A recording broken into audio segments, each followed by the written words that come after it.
It takes a village, because for all means for all. Together we'll break down any wall. Linked in love, we won't disarm. We're uniting the grassroots army strong.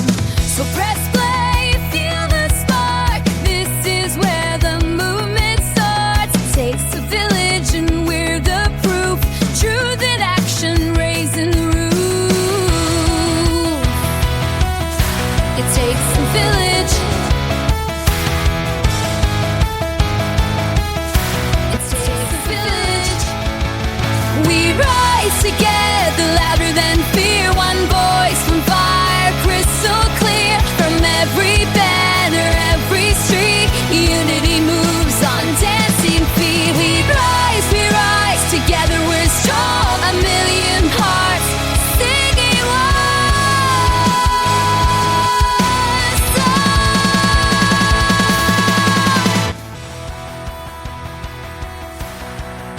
song. And it is time for It Takes a Village, where we don't just talk politics, we platform people building power from the ground up. I am your charming and furious host, Political Jess, and let's be clear, I'm not going anywhere. Not today, not tomorrow, not until the grassroots win, and even then, who knows.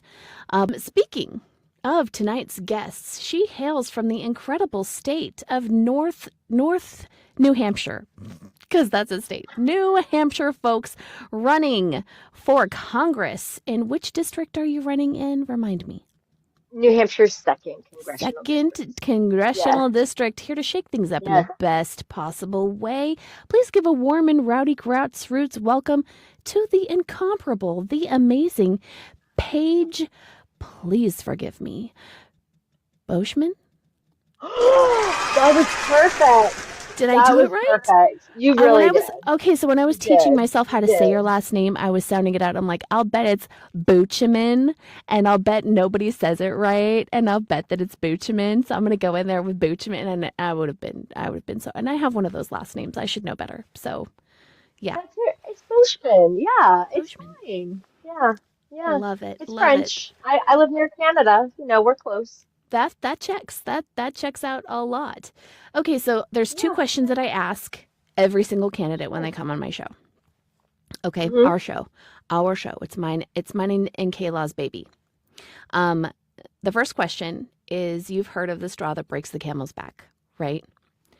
We are not being hit with straws. We are being hit with the whole effing camel in the face, consistently, regularly, over and over again. It's a different damn camel every time we turn on the news. It's exhausting and very uncomfortable. What was the camel that broke your back, that inspired you to run for office? And can you tell us a little bit about your constituency? Sure. So I have to tell you, that is a very common question, and it always really gets me, because I absolutely didn't have one thing that ever happened. I think it's more that I came from a very, very humble background. When I was younger, I'm the oldest of four. My mom wasn't totally healthy, so we moved around a ton. I did a lot of the caretaking. And we were unhoused on and off. All of this just to say, I feel like I developed this empathy and this desire to help people, who were like me, which I think gave me empathy for a lot of marginalized folks. And so I think I was mobilized as long as I can remember. I ran for and won 8th grade president when I was in 8th grade. So So and in high school, I was president of the National Honor Society, president of the drama club. I've just always been the leader. But the thing is that I'm first gen college. We didn't do politics in my house. And I always knew I wanted to get into politics. Always. I've been an activist, and if we talk about my job, I think I've done a lot of my social justice work through my career. And so I do feel like I've already been mobilized for a really long time. But what happened was, I thought, I said, that you had to be a lawyer or have this deep understanding or a master's in global policy. And I literally had a 10-year plan. So I do have like my 10-year plan. And in it was like, get this master's and like read these books and all of this so that in 10 years I can do it. And I saw an acquaintance of mine and she's a state rep. And I was like, what? How is Rachel? How is Crystal a state rep? She does payroll. She's a regular person.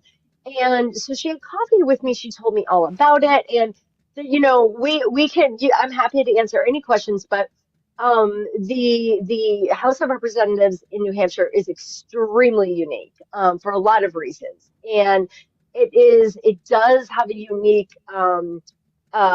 access to entry. And so I said, okay, stop telling me this. I'm not running yet. Like one of my kids is small. He's only 4.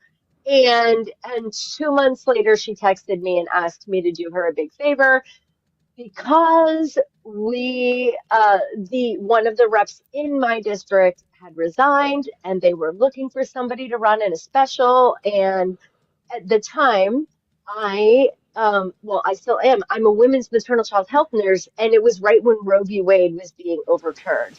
Right. In New Hampshire, we have 400 representatives, and we don't get paid. We get paid $200 for 2 years of work. Ooh. So the people who are able to do that are mostly retired or they're very like wealthy spouses. Their Yeah. spouses of very wealthy people. We have a few college people, but out of 400 people, I mean, I know fewer than 10 who have kids that are like school age. Like there's a few babies and a bunch of people with high school and college students or grandchildren, right? So all of that to say, my ward is the lowest income ward in the city. We have 9 wards. Mine is the lowest income, and mine is the second largest city in the state. Right. Um, I also have the second highest Spanish speaking community in New Hampshire, which when you think about New Hampshire, that's a big deal because That is that a big deal. we're not diverse. Yeah. So when I'm thinking about that, and I'm thinking, okay, it's very hard to find somebody to run in that ward because people are working 2 jobs, they're undocumented, so I knew it would be hard. And at the time, we had 199 Republicans in the House and 198 Dems, and my seat would have tied the House. Incidentally, I had just started working an overnight nursing job on a labor and delivery unit. Oh, Overnights. Roe v. Wade. Nobody else was going to run. But what really got me was I just could not stand the thought of somebody else who would do it who was maybe wealthy and would have no similar lived experience to the yeah. people who they were going to be representing. And, given that I knew I wanted to do it at some point, all of the circumstances were there. Talked to my husband, and every family, yes, okay, great. Gave him a hug, and I said, when I start, it doesn't end. And he laughed. He's like, I know. So that's a very long answer. I bet it's more than 2 minutes. No, that's totally fine. I'm not really timing you. So it's fine. So the bug bit ya is what you're saying. The politics bug bit Yeah, ya. Well, and yeah, I think that honestly too, when you are part of a marginalized community, and I'm using that term loosely because I'm a queer woman in Texas. um, but I am like, straight presenting. It doesn't really look like, much is on the line for me. Definitely not as much mhm, as on the line that there are for other communities out there, right? But right. when you are part of a group of people who's having their rights stripped away from them, I feel like we have to shout louder, right? Like Yeah, yeah, we have to shout louder. absolutely. So, yes, Bridget, I will absolutely ask her that. There's one more question that I have to ask her though before I open up the panel for you Yeah, guys. So the other question that I have, and I encourage you to definitely be as candid and honest as possible because we can smell bullshit. Okay. oh, I don't Okay. know how to not tell the truth. I know that sounds like a politician, but I literally like, don't tell me a secret unless it's HIPAA protected. But I go totally ahead. hear you. I love that. No, no Um, worries at all, Bridget. Okay, so here's the question. Many voters, especially young, working class, and marginalized communities, feel betrayed by candidates who run on these bold progressive platforms but quickly compromise or abandon those values once they're elected. If you win this seat, mhm. and you will win the seat because we manifest that shit around here, folks, how do you ensure that your actions match your promises, especially when pressured by party leadership, corporate donors, political expediency, or what have you? What is your plan to stay rooted in the grassroots movements that got you here? Oh my gosh, yeah. And this is great. I get asked this more than I realized I would, and I love it. So, We don't want to get what Fettermaned again, is the thing. Like, we just, so here's the thing. I actually lived in Pittsburgh and knew him. Like I know his, like I know, yeah, I would see him and his family shopping. Our oldest sons have the same name. Like it's so sad. Like I'm not, it's so sad. I'm not sure how to I respond know. to I that. know, but yeah, I'm just saying it is. I mean, we could have a whole other. Well, so I'm still on all of the Pittsburgh, PA, like all the social media, and Yeah. I mean, everybody. We feel it hard. We feel it hard because we were there at the beginning. But anyway, Fetterman. So how am I going to really make sure that things happen? Well, there's a few different ways. First of all, um, I am a fighter.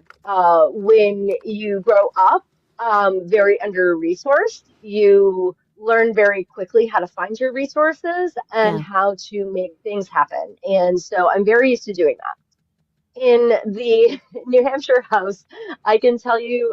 So first of all, I am on the board of the House Progressive Caucus, and I currently get yelled at more by Dems than Republicans, and that hasn't stopped me yet. So I do feel like I have already been experiencing that and stood up to things, but in a very practical and pragmatic way. I think I talk about this a lot with people. I think that one of the reasons that we've seen progressives just do this. And this is because I do understand the pressure now. But I think that they didn't have a lot of progressive people who were going to work with them. And you have to compromise a little bit more if you want to do anything. I mean, if you're Bernie Sanders and you've been doing this for 40 years, you can't be as bold as he is now, right? And he paved the way for AOC. And when I'm there, it'll be because she paved the way for me to be bolder Yes. and bolder. And you know this more than anybody. Look at how many of us are popping up this year. We in New Hampshire have an anti-establishment candidate for every open seat. Now, I'm the only one who is primarying an incumbent, but I don't care. But there's an anti-establishment candidate for every seat. And that's just in New Hampshire. And then look around the country. I think this is the year, or well, 2026. This is the election. This is the time. And if we can get enough of us there together, that's when we're a force. That's when we will be able to make change. And Damn right. now that we're talking about it, people want the change. I have been interviewed or engaged with two different extremely centrist or libertarian like media influencers in the last week, and they know I'm super progressive. They are libertarian or center right, and they love me. And that's because what speaks to people is more about um I'm sorry, what's I totally lost my train of thought there, Jess. It's okay. It happens. It happens. It totally happens. I No, would have. but yeah, yeah. So I think I answered the question for you. But I guess what I think is that I think there's a lot of us, and I think as more and more people are demanding it, politicians, if they want to get reelected, they're once the people are asking and demanding for these more populist types of policies, if we don't get it, we will not reelect those people, and they're going to know that. So I would say that there's a lot of people who are doom and gloom these days. I am so happy I'm running because I'm so close to things. I am more hopeful now than I've been in a decade. Honestly, I I'm right there truly, with you. truly am. Yeah. I mean, Because it had to break for us to be able to fix it, for people to wake up and see, oh my gosh, I have to be a part of this. yeah. I have to I fix don't, it. I try to tell people, don't think of this as something that's happening to us. Fascism isn't happening to us. We just took for granted what we had, and it had to happen in order for us to fix it. Like they know, Yep. that if they don't pull every single lever that they have available to them, we are never going to let this shit happen again. Right? Yes, And there are exactly, so many people who exactly. are just like you, just like me, who are absolutely like, let's go. So, Yes, but the thing that I've seen, because my special, and this is what's so weird about me running for Congress, I knew that I wanted to do things. I knew I wanted to move up, like I said, but I got to get my start in 2023. So I had had a good, like, 2 years in the political system as an outsider on the inside, figuring out all of this so that when this happened, I was like in the right place at the right time, ready to go. It was just, it all fell into place. absolutely. Henry, thank you so much for coming up. Did you have a question for our guest today? What is the topic? We're just, talking about politics in America. So, it's not really a debate, though. So, if you have a question, she's running for Congress. So, if you have a question about, Okay. how things are done here in the States, or like, I what mean, the UK's specific fucked up, as you've probably already policy questions you seen. have. I'm sorry, what was that? I mean, so the UK's already fucked up, as you've seen. Yeah, yeah. Well, you guys are working on making it better, though. Like, We need to get rid of our Prime Minister. So, yeah. um, I can guess, and please correct me if I'm wrong, that Jess, you're bi or trans or something along those lines. That's a bold assertion to make, but I mean, I'll let you have whatever assumptions you want to have there. I'll have the hair colour that makes you part of the LGBTQ. Sorry, I'm judging by the book by the page. That's fair. I mean, sure, but there are plenty of cis people that have loud hair. Absolutely. So, I'm personally myself. I am he him, and I don't really care about what you are, who you are. Um, Donald Trump is what I would say is a great president, has the right values for the country, might not have the correct views as a person that looks at people's rights and people's genders in the right way. did you have a question? I do. Um, God, I've forgotten it now. Fuck. Um, what do you guys think we should do about the British borders?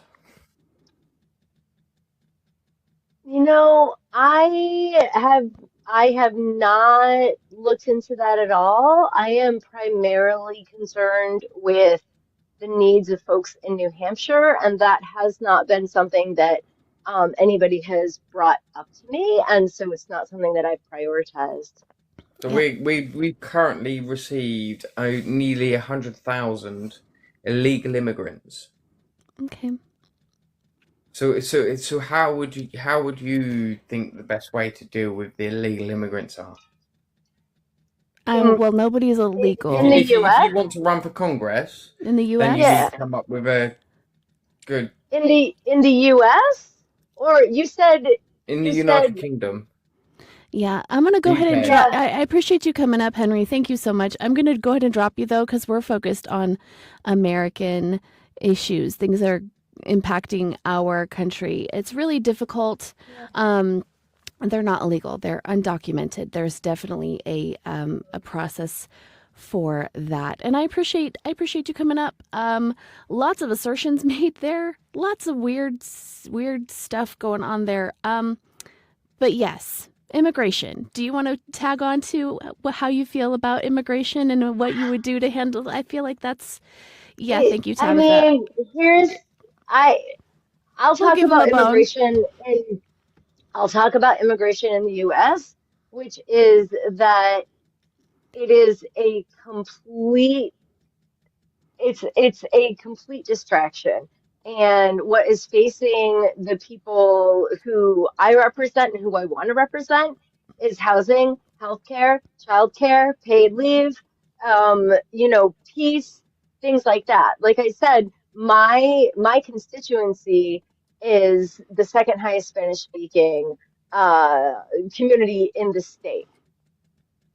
Immigration is extremely important to me in the sense of reforming what ICE looks like and what they do, and then simplifying and reforming immigration policy to um, oh my goodness, to make the pathway to citizenship much simpler. Awesome. Lancelot, before I bring you on, Bridget asked a few minutes ago how you feel about making childcare more accessible. Oh, as a New Hampshire state rep, I was co-sponsor of the only child care bill that came through the New Hampshire legislature last year. So it's very important to me. I am a women's maternal child health nurse. I am also a mom. My kids are 13, 11, and 7. I helped to start one of the most organized um, parent support groups in the city, and so I get childcare. My 3 kids, I have to try to get them through camp in the summer, and I think that's a part that people don't think about either is after school vacation and things like that. Um, I prioritize it. It is at the top of my list. I personally have put paid leave at the top of my platform because um, as a maternal child health nurse, it's something I'm even closer to, given that currently the research is coming out that more and more makes it a healthcare issue as opposed to like a commerce type issue. So we Mm-hmm. now know that the amount of leave you need is at least 6 months if you want to see the positive outcomes of leave. And that is to increase moms' physical health, mental health, improve breastfeeding rates, and improve infant and attachment bonding. And So that is a long question, but I put paid leave and childcare kind of a lot together because it's a continuum. and you would think that the people who are pro-life would be more on top of those kinds of things than they are, right? Like you'd I'm think going to that tell you pro-life what, Jess. people would be more like, I'm going to tell you what, in New Hampshire, we have the worst, most partisan legislature right now. It is horrible. And the one thing we've been able to pass last year was something I helped with, which was called Momnibus 2. And we passed an omnibus bill with like there was a lot of negotiating, but there was around 7 to 9 different things that we were able to pass for maternal health in the state, and it was a bipartisan, bicameral bill. We had support on the Senate side, we had support on the House, we had Republicans, we had Democrats, and the Senate Republican is the one who asked me to co-sponsor her child care bill. So I will say that that is one issue because in New Hampshire, um, something like 75% of people support abortion. So it's one of those things because I think it's because we have those libertarian roots. There's a lot of people that here, even if they're, right leaning, like that does not come into play. Um, interesting. so it is very interesting. And when we did the Momnibus bill, we had all the doctors and all the moms and all this, and at the end, they had, I don't know, like the bishop in New Hampshire, like whatever is like the highest, like Catholic figure, like in a state, he came and testified and said, if you are pro-life, this bill is for you. And he testified asking the pro-life people to support it. Hmm. That's really awesome, And though. and and it passed. Yeah, it was pretty Incredible. cool. Lancelot, thank you so much for joining the panel this afternoon, evening. What time is it? I don't even know. Where are we at? What day is it? I don't know. 6:57. Yeah, it's another day. It's another day in Trump's America. Thank you so much for joining the panel, Lancelot. Did you have a question for our guest tonight? Hi, good evening, all of you. I hope you're doing well. Yeah, I just caught on. I think you sound really great. If I was in New Hampshire, definitely somebody I would vote for. I'm in Austin, Texas, however. But we got work to do down here.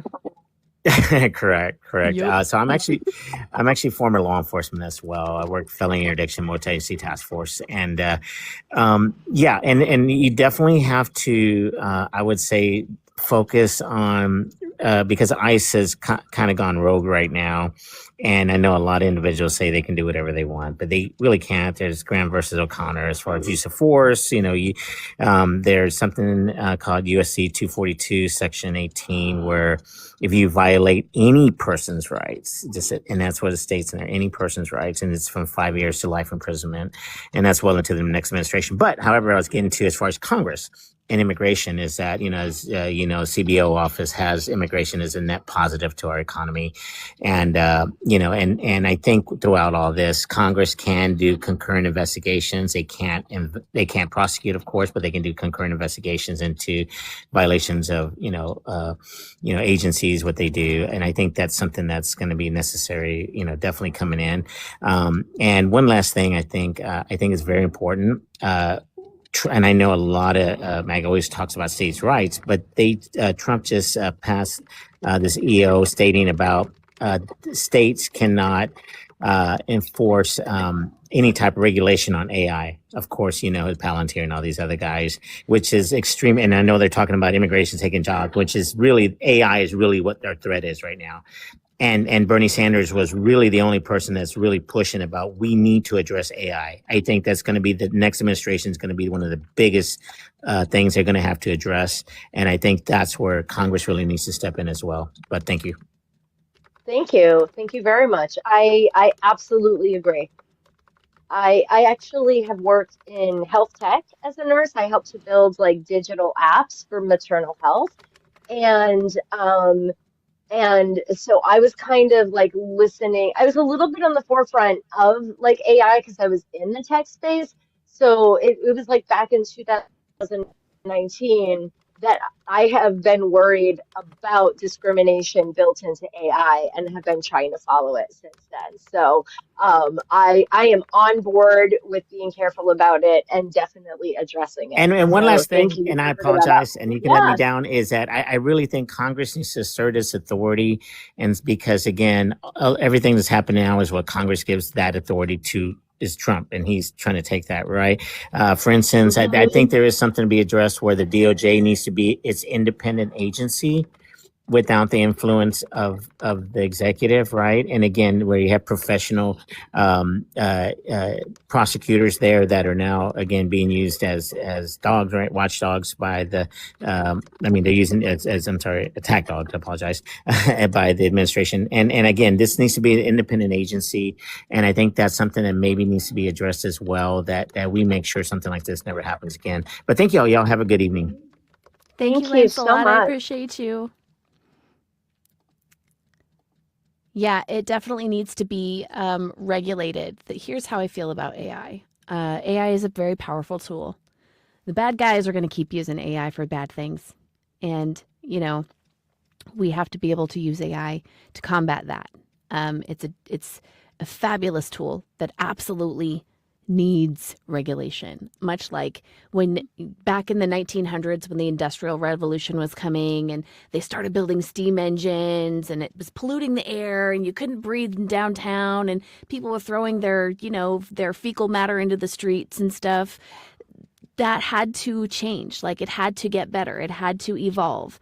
And AI is much like the same way. We have the building blocks of something amazing right now. We really have to regulate it so that it is better for the environment. It is more streamlined. It is more accurate. Like, yeah. Crazy. I agree. Yeah, but this whole, like, let's not regulate AI thing at all. What the hell? Please. What the that's hell? Scary. It is super scary. Okay, so Gunkel asked a little earlier, and you'd probably Hmm. know the answer to this. And I ask a lot of politicians this because I don't have any patience for talking to MAGA. Okay, I just don't have it. I'm Yeah. related Okay. to a bunch of them, and that Yeah. makes family gatherings very tense. Because look at me, I have purple hair and a nose ring and tattoos, and I'm Hmm. not a Christian, a pious Christian girl anymore.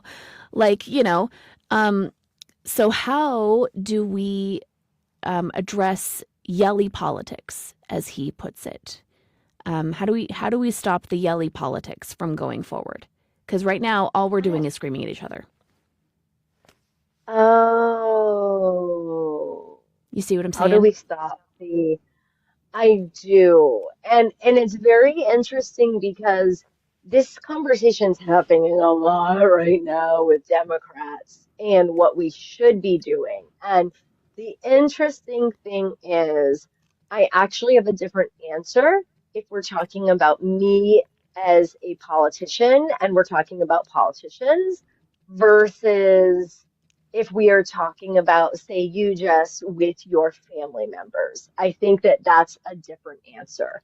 Um, I don't, and here's the other thing. This again is all about the culture wars, usually. This is really about, the ultra wealthy and the workers. This is the working class and the ruling class. Um, and I, I, um, I think that, sorry, I get a little bit distracted by the question, so It's a I do yeah, apologize. it's okay. Yes. No, so I guess what I'm thinking is I think that what and this is a bit of a tangent, but why are we all yelling so much? I think that it's because if you put any animals in a confined space and you don't give them enough resources, they start fighting with each other. So we are intentionally made sick and stressed and poor and tired, and that's really why we're fighting with each other, and Yeah, that's done on purpose. And then you give us somebody to yell at, and we start, emotions are way easier to raise. You've already got this like lizard brain going because you're sick and stressed and on high alert and all of this stuff, and somebody says something. I mean, I get hangry. Everybody has that right now. And yeah. so I think, like, honestly, I think fixing some of these foundational things will actually help with that a little bit. Um, I think we also, I don't know why I've gone up and down with this. I do still think that the best people to change somebody's mind are the people closest to them. But at this point, I also think that there are people that are not worth your time.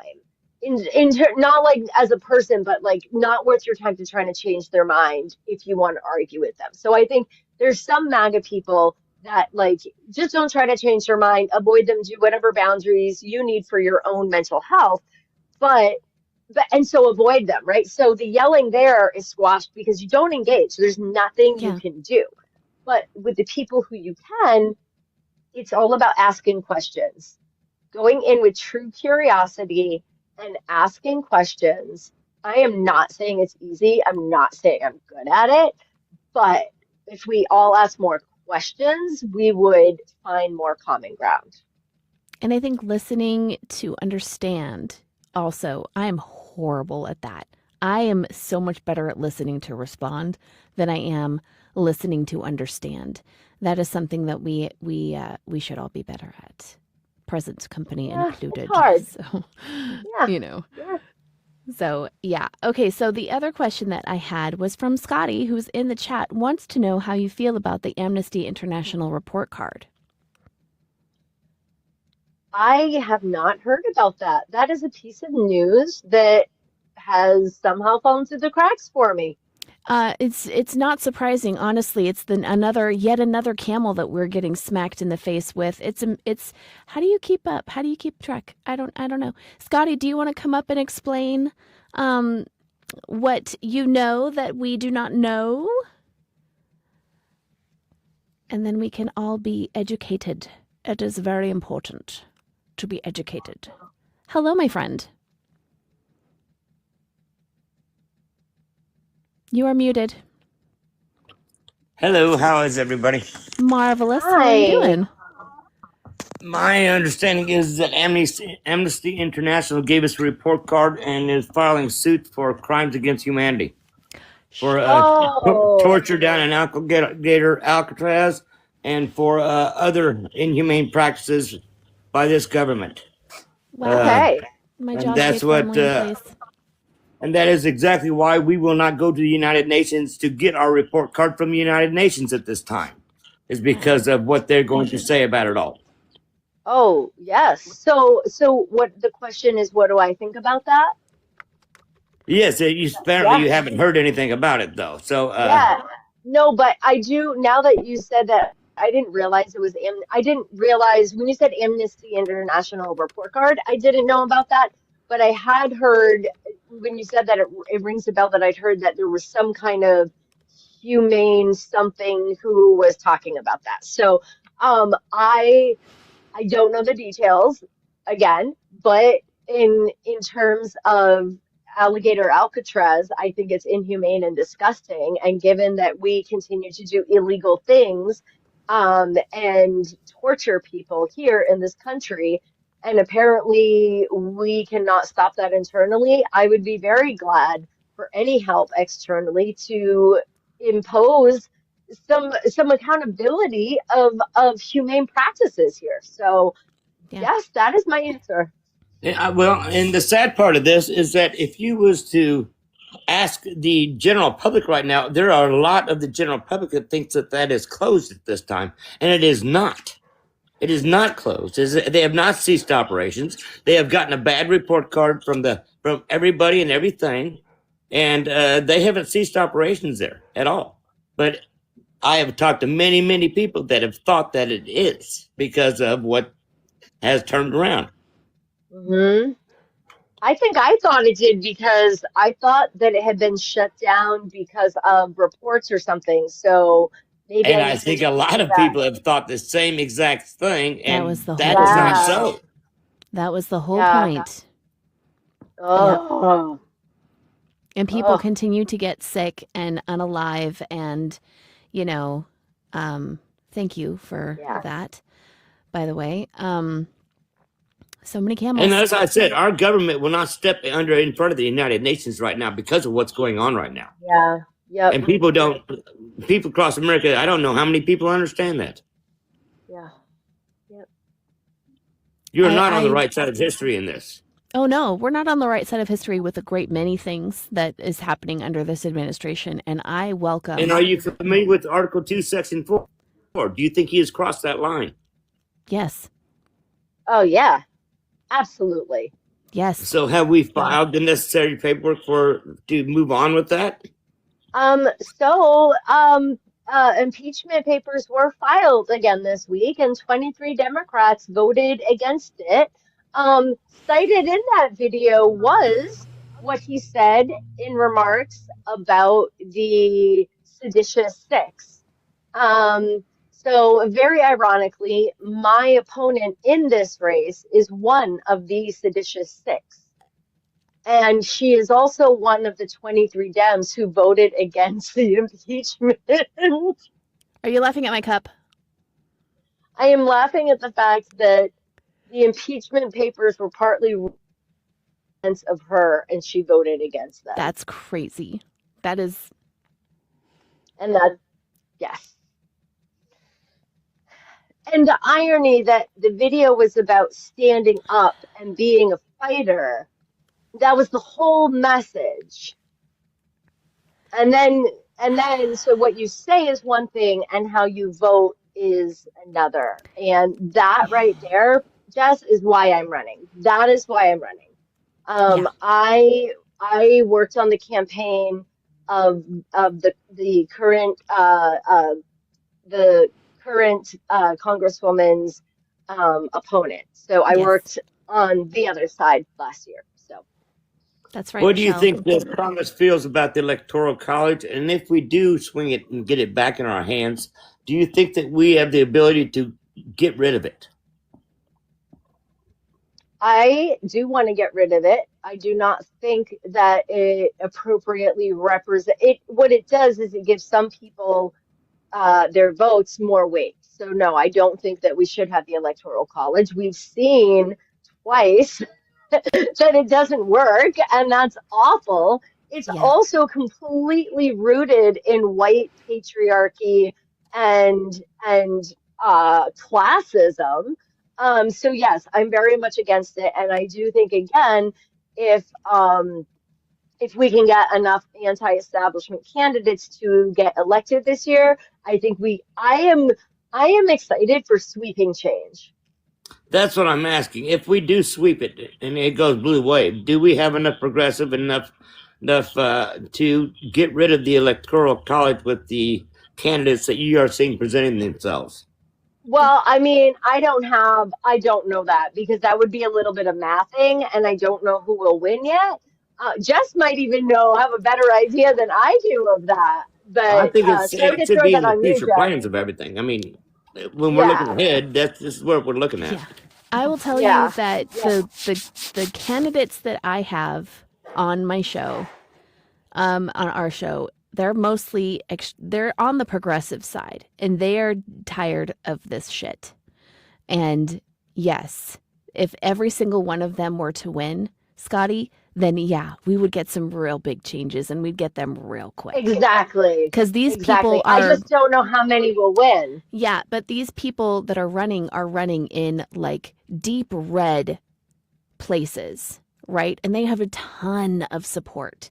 So you know that if they have a snowball's chance in hell of winning, right? And it seems like they do, that the temperature of the country is changing drastically.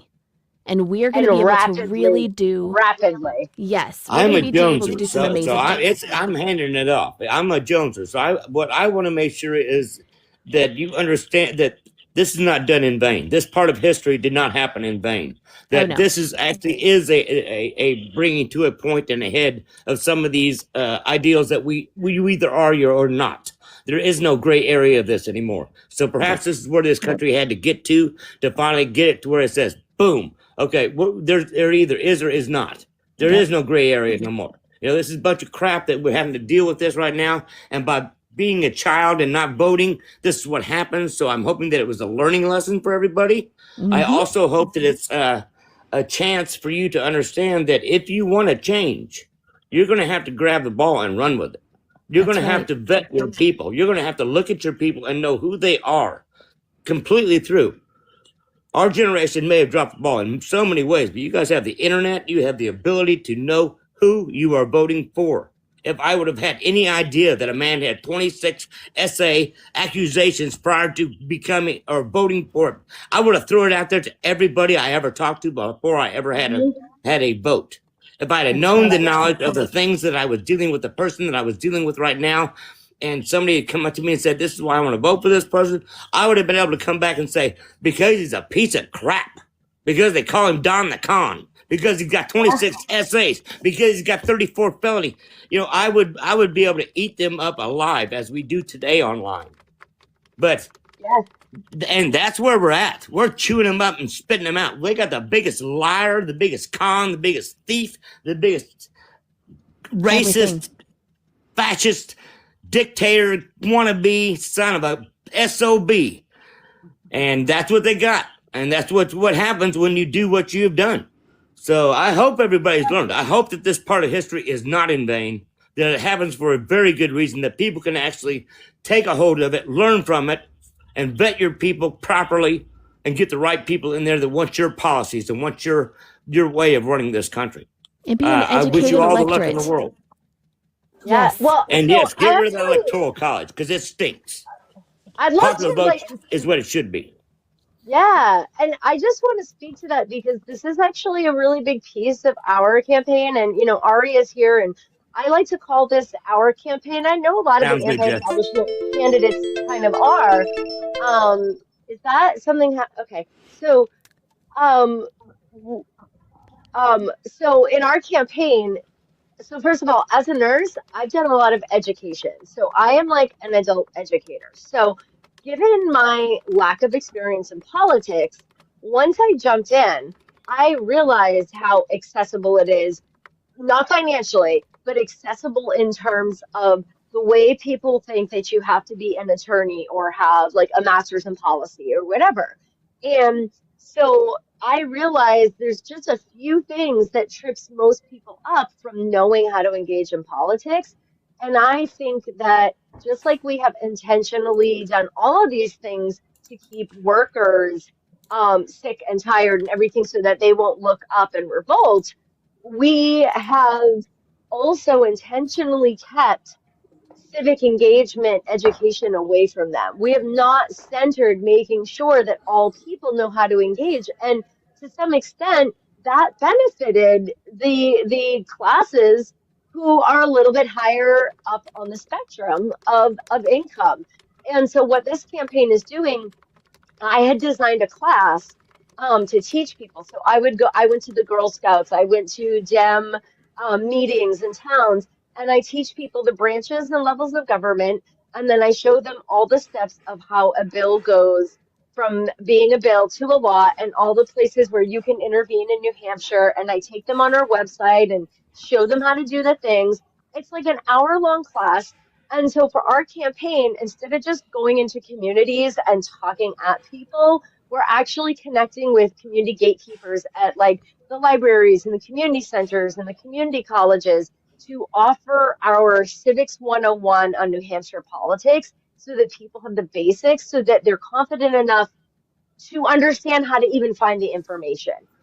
Because again, this campaign is about workers and it's about empowering this group of people who have absolutely been intentionally left out of the process. And that is why we are where we are. And every single state needs to have that. Every single state needs to have that, though. Like we've done such a horrible, horrible job nationwide of educating people on the process of our civics, right? Like there were social studies in 5th grade, but like that wasn't an in-depth class. That was, you know, it's not, our education system needs help, Paige. Like, it does, but we also need to, but like we also could focus, like there are some states where like high school, this is like state mandated that every high school has to have voting in the high school for any of the students who are 18 to go during their school day and vote, right? That's the kind of thing that leads by example and instills in them a sense of how to do it and responsibility, and they have to vote or it's right there, right? And probably all their friends are voting. I'm sure that if you have that at school, you're doing some kind of education. So you learn how to figure things out in those formative years. So that is something we could impact on a policy level on a state or federal level. That's something that I had never, it's so funny because I hadn't thought about that. I hadn't thought about, we need this everywhere. I'm just like, we need it in New Hampshire and I'm doing it. Yep, I love that. But you're going to Congress and you're going to make it so that we can do that everywhere. So I love this for you. I hope so. I would love to. That is great. Lisa, thank you so much for coming up on our panel tonight. How are you doing, my friend? I am doing fabulous. How about you, Jess? Marvelous. I just love your life. Thank I you, love you these too. conversations. How's your bird? He's doing great. He's fantastic. I got him some peanut butter cookies like I promised the other night. And so he's a very happy camper. he's so cute. He's so cute. I love her bird. Hi, Scotty. So proud of you, my friend. Scotty, last night I was talking about the amnesty report. It's 61 pages. I've been digging down into it. I'm almost finished. I'm doing a special live tomorrow night to like break it all down and stuff. But the reason I wanted to come up is because you guys mentioned the impeachment and how some people voted against it and stuff like that. And I'm probably going to have an unpopular opinion, and I apologize for that. But my thing is, Donald Trump and everybody in the administration needs to be impeached. I'm 100% 10 toes down on that. I mean, that's not even in dispute. But impeaching him now when we know we can't get a conviction and impeaching him every time he does something, knowing we can't get get a conviction, is going to be boy who cried wolf, and people are going to stop paying attention, and impeachment is going to lose its power, if I that mean, it makes kind any of already sense. has, right? Like, Yeah, because we've done it a couple times and it didn't amount to anything, right? because, So yeah, I'm not really mad at people, some of the Democrats who vote against his impeachment. I'm kind of Al Green. I know Al Green is just one of those people like my daughter, and he's like, right is right and wrong is wrong, and this is what this is the right thing to do. And he's not really somebody who cares about political machinations and savviness and all that, and that's why he put it on the floor, because he's like, he should be impeached. This is what we're supposed to do. But yeah, I do think that we need to think about, a little bit ahead and save that impeachment for when we have the House. And you are in the congressional district. You know what I mean? Like you're in your seat, and other people like you, grassroots progressives, are in their seats and can actually do something about it. And we have the Senate, and we can convict. Right? That's what I think we all need to of save them, it for. all of them, not just the president, all of them. All of them, one at a time. Yes. Just set them up and knock them down one at a time. The entire cabinet, everybody. It's just outrageous. Yeah. So I do have a question for you. Do you know anything about the private equity firms and what they've been doing in our country? Mhm. Yeah, Okay, so you are absolutely. And I aware. see Bridget. Oh, absolutely. Bridget is asking about the homelessness crisis and housing as well. And so, I mean, I can just kind of talk about where I am with that. So, first of all, I do like to start with the understanding that I do come at a lot of issues from the healthcare perspective. I've done a lot of work. Most of the work that I've done in women's health, like I said, education, a lot of public health programs, has been working in the with the Medicaid population and working on social determinants of health. So that's housing, transportation, food, things like that. So for me, housing is healthcare. So I just like to preface it by saying how important it is to me, and how I understand that it's very comprehensive. So we're talking about not just single family homes, right? So there's not enough single family homes and they're not affordable.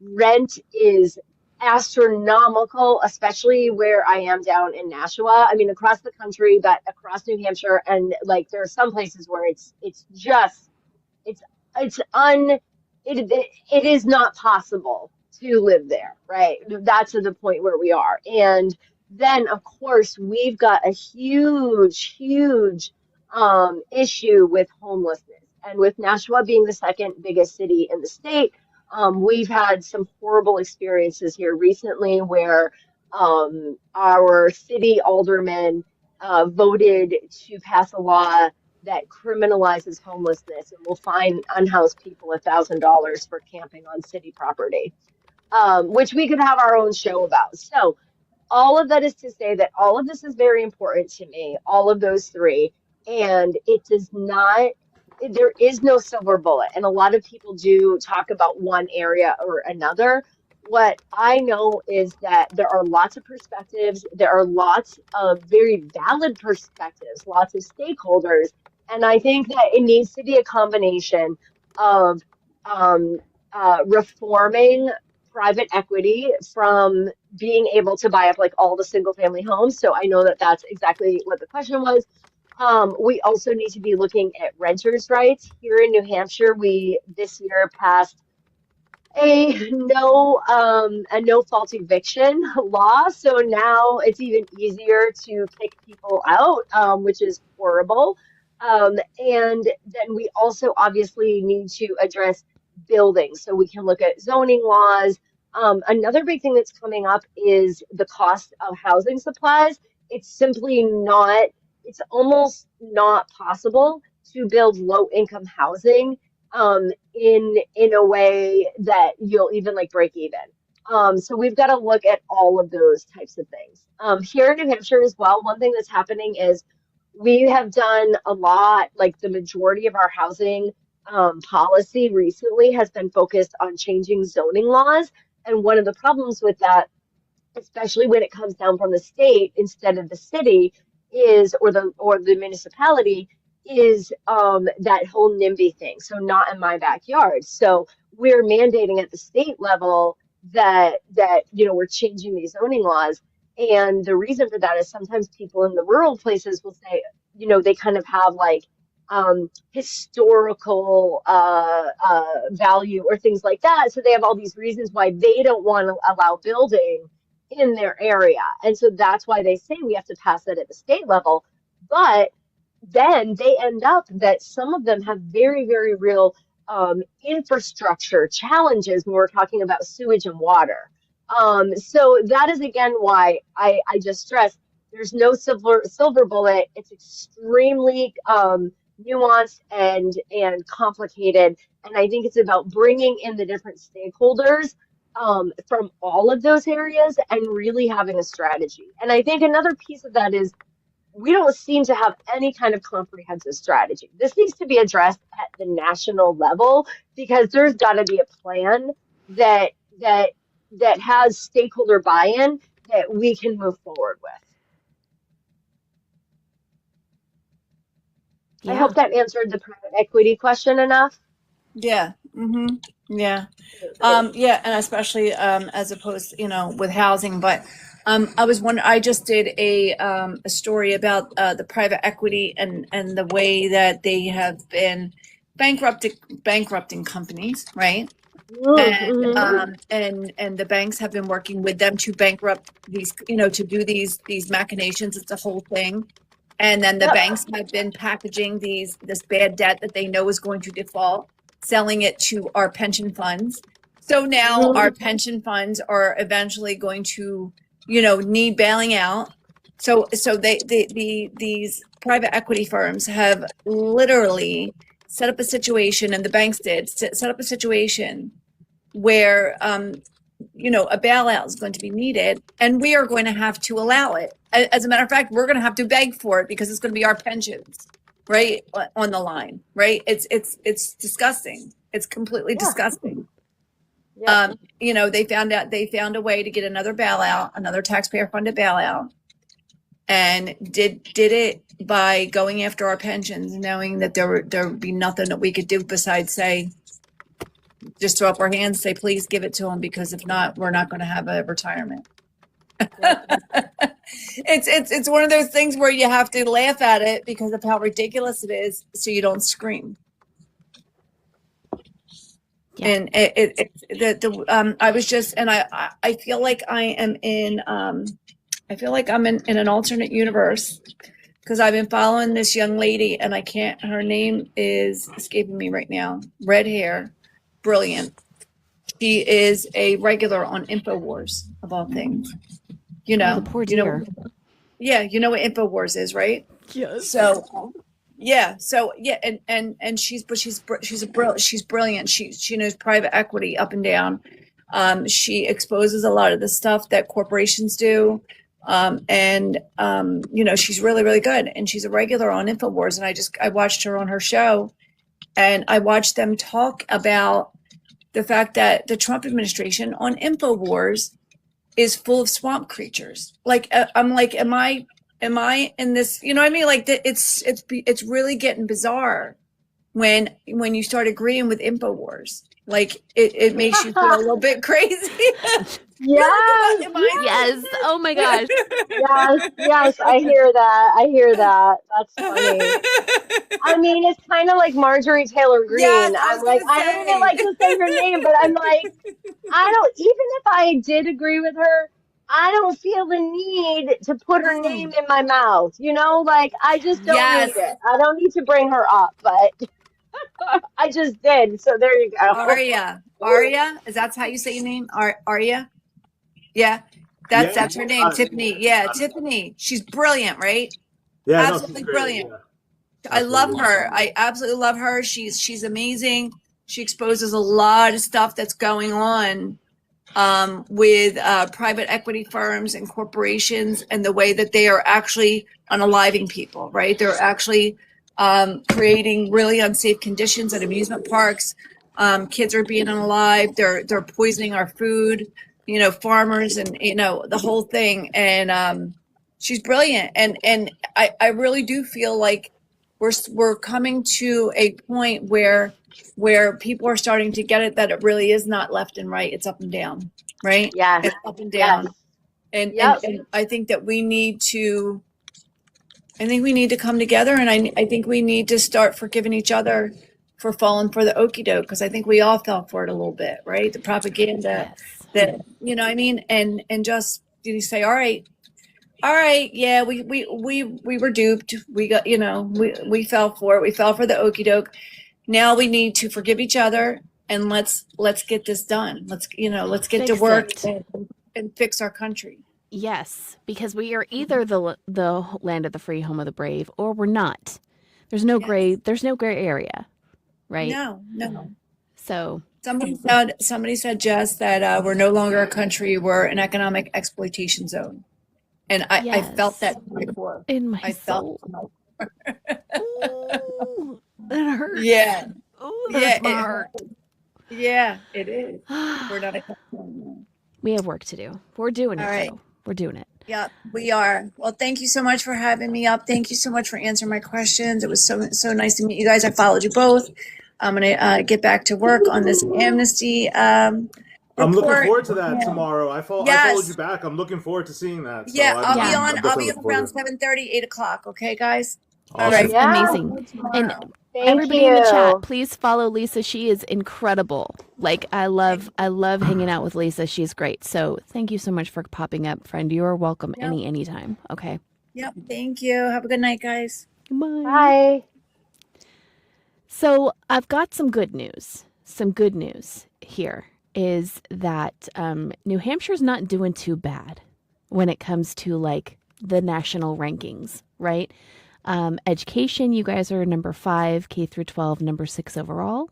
It's not bad. Yeah. Poverty, Nope. you have the lowest poverty rate in the country. Number 1.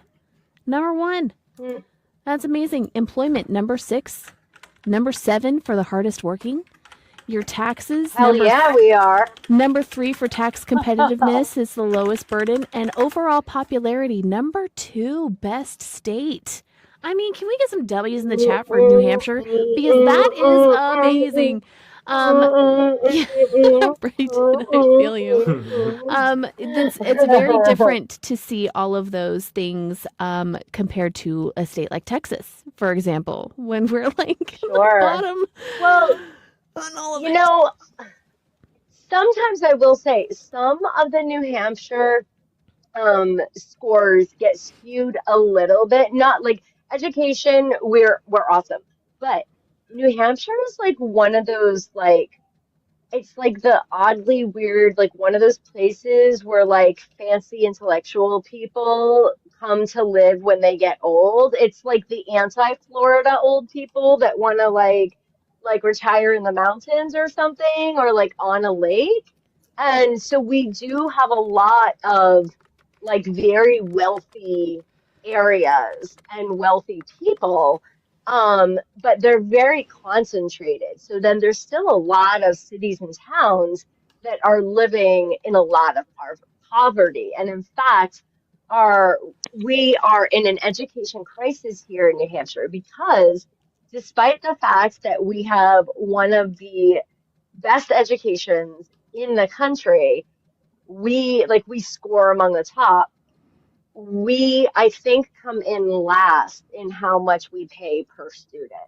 And that's actually a big issue right now because what happens is New Hampshire at the state level pays less than almost any other state, which means that all of the cities have to take that on. So it is very interesting. It is interesting because that's, and I bring that up because it scares me. We talk about we have such a great education system, and we've got a group in New Hampshire right now that their stated political goal is to shut down the public education system. That is Yeah. why they moved to New Hampshire to do that.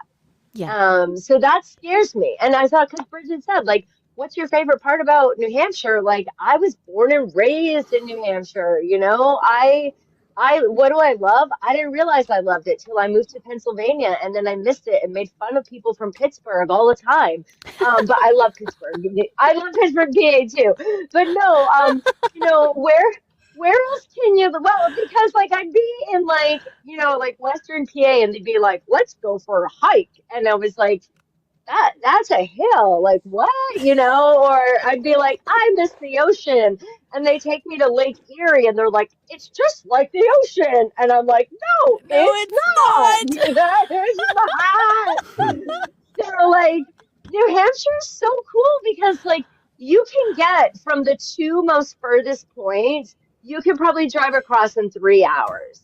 Right. And so that's awesome. Like, where else can you be where you live and you are about 1 to 1.5 hours from like the Appalachian Trail, a huge lakes region, the ocean, and a major city, aka Boston? Yeah. Where else can you be where you can live in what feels like a tiny suburban neighborhood, but you're in a small city, but you can drive 10 or 15 minutes anywhere in the state and be hiking on a trail or be mountain biking? I'm like, yes, I do love us. I love this place. I love, love, love, love New Hampshire. I've lived all over southern New Hampshire. I've lived in Berlin, New Hampshire for a year. I just love the state. And I'm not saying that because I'm a politician. I really do love New Hampshire. Well, it's worth fighting for, and I think that's really important. Scotty, welcome back up, Mhm. buddy. What can we what else did you want to add? I turned off your mic, so turn it back on before you start talking. My apologies. I didn't mean up. I had you in Oh, my no, back you're fine. pocket. I was listening and I was doing something, and I think I actually requested up. That's no worries. It happens all the time. So we're really glad that you came back up to say hi again, but I'll drop you back down if you don't have any questions, okay? What's the topic again that we're into now? Oh, we were talking Which about part of our- housing for a little bit. We were talking about how much we love New Hampshire and all of their education rankings, Oh, and they're being the okay, number in two the most housing popular area. state. Yes. So What? How about what's the chance of bringing on caps into housing, as far as capping off the oligarchs and the people that are gouging everybody around these cities and everywhere else in the nation?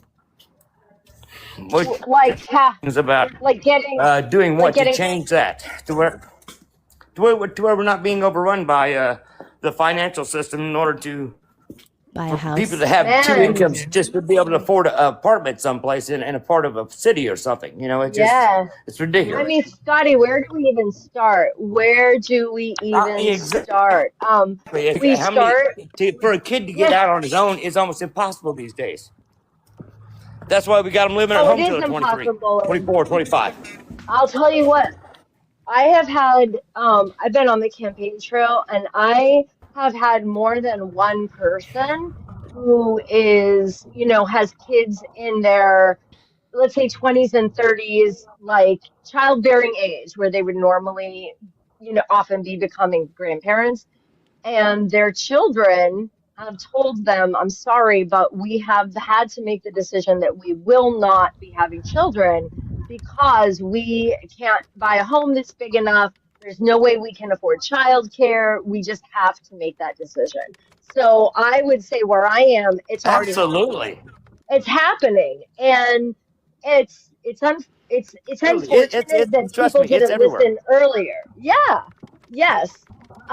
So God, where do we start? I mean, we start with Medicare for all because we have that system in place. So scaling it is going to be a bit more of a possibility than trying to scrap something and start completely over. So we get people healthy, right? We get people healthy. I think it's really weird because a How lot about of these things I think of. How about of Yeah. the 30 countries that we have to emulate or take maybe note from? that are working in universal health care? Is there any chance that you have looked at any of those that you see that possibly would fit us as a nation? Um, I am actually, my team and I I like what are in the Finland is middle doing, of, Denmark. yeah. So right now we're looking at a lot of the different policies to draw from so that we can be really clear on what we want ours to be. In terms of a single payer system, the where I've narrowed it down to the most is that I'm definitely in support of a Medicare for all program. But exactly what that looks like, I haven't worked out the specific details yet. Okay. Yeah, I mean, Do I you am have any looking. We know that that what I do know is that if we were taxing on a progressive taxation system again, um, if people were we're paying what they are taking from the system, then that would more than enable Medicare for all. So there are ways to do that, and part of that is going to start with making sure that the people who have been getting tax breaks for 4 decades start paying what a reasonable tax rate would be. Yeah. that we had prior to 81 or 80, I believe it was. Yes, Yeah, before I Didn't we think have it a Reagan. was rich 81, tax where over $4 82. million? Yes, Before yes, Yeah. Reagan. exactly. So, oh yeah, over Yes, 4 million. So if we brought that back to yes, yes. And overall, we would 40% pay, we taxes would, on their income. yes. And it would cost us less overall if we had a single payer Medicare for all system, it would cost less overall than what this country pays right now in healthcare costs. Even though we pay the most, we have the worst health outcomes of any of the industrialized countries. Well, I just curious if it's well known that that's actually what has happened. What we got rid of. What was actually running this country was those people that were building these corporations and building these monopolies and oligarchs, as we call them today, are the people with all the money. When we have 1,000 billionaires pulling America, and they're all having that kind of money and that kind of power over the people of this nation, it is crazy. Used to be if you had a company that made $100 million, they were doing fantastic. Now we have to have a corporation that makes $10 billion on that year. It's Mhm. out of hand completely. There's so Having a much that needs to trillionaire just change. doesn't make sense. Mhm. So somehow we have to be able to get the money running back through the country, through the veins of this country, to bring back something to keep it running in that universal health Yep. care, Yes. Yep. Agreed. in the free speech, free everything. Our Constitution, bring it all back around. Oh, sure. If I that's what mean, it takes, bring it all back around to the beginning. We got to go to back to this campaign, 1875 to have this discussion again. We'll have to have it, but it is illegal. It is wrong. We have decided that through the years for it to get to a point that it is today. And what they're trying to put in a gray area and rationalize and justify with bad action is no. The line is the problem with the Democrats is that as liberals and Democrats, they think that we're weak because we try to work things out. And they have always thought that is our weakness. We're trying to work things out with you. And that's where I think we've gotten today, is that we're like, screw this. We're done working it out with you. There's no gray area. You are not. This is the country we have. This is what the Constitution is built. This is what our governments have built. We are a free nation, and we all have the right. Voltaire's friend said it best. I may not agree with what you have to say, but I will fight to the death your right to say it. mhm. And that is what this country is about. Damn right. Yep. Absolutely. Thank you so much, Scotty, for coming up and sharing that with us. Appreciate it. Scotty? You guys have a great. You're always welcome up, my friend. Your Yeah. internet's a little spotty, but I'm gonna go ahead and I drop didn't you see back Aria. down. You haven't said anything. Oh, come on, pick it up, bud. Thank you. I'm loving. I'm a listener sometimes. I do like. I mean, I can't add much more. I think everything that's been said has been great. I'm gonna be bringing you in just a second, Aria. So. Oh, it's all good. No worries. Yes. Amazing. Thank you, Scotty. I'm gonna Jeff. drop you back down. Go ahead and drop me. All right, you're amazing. Yes, Thank you. We love Scotty so much. Okay, Kayla, I'm gonna bring you up because you have skin in this game. You know, you have skin in this game. You have I don't know why it's not letting me invite you, but you're sort of in the soup with these guys, so to speak. And we're gonna bring up. Yeah, you're going to have to request, my friend, because it's not giving me the option to invite you up. So you must have done something to piss off the TikTok gods. Hey, Terrence. So we're going to go ahead and bring in Aria because Aria is an amazing activist. He's got a podcast that he does. He does this really awesome thing on Twitch. The other one, the purple one. I don't think I can say that on this app. They're going to give be careful. They have so many rules. I just don't know what to say anymore.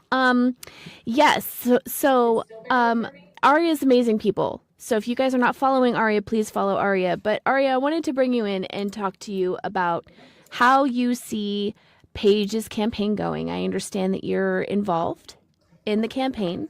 I am. Yep. Okay, so I want you. I'm gonna. Yeah. He's like, I guess. That's Yeah, it. sure. Are you sure? I'm like, don't leave me now. No, I am. It's because I was brought on here. I do want full transparency. I am the comms director for Paige, and it has me as a community activist and facts only political podcaster. So I do want people to know that is how I am not a political operative, right? In the normal sense. I think we're seeing a lot of campaigns and movements kind of revolve around a new campaigning style, which is what we saw in Zohran Mamdani in New York City.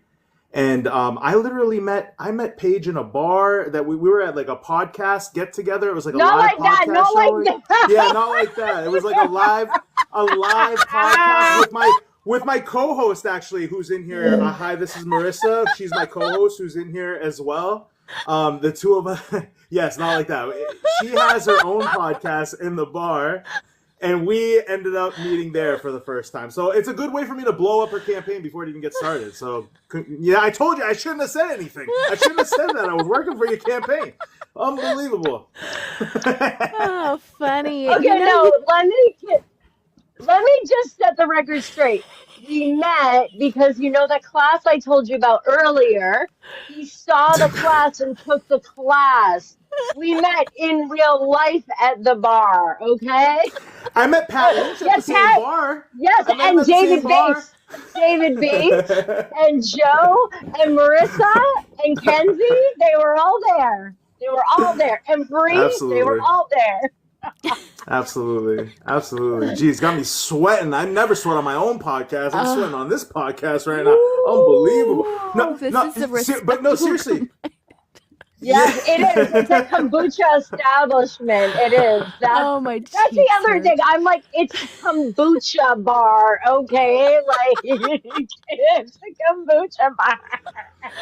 The story's so much better, though. I mean, don't you want to know that you met your comms director in a bar, or are you going to meet him on Indeed? Come on, way better.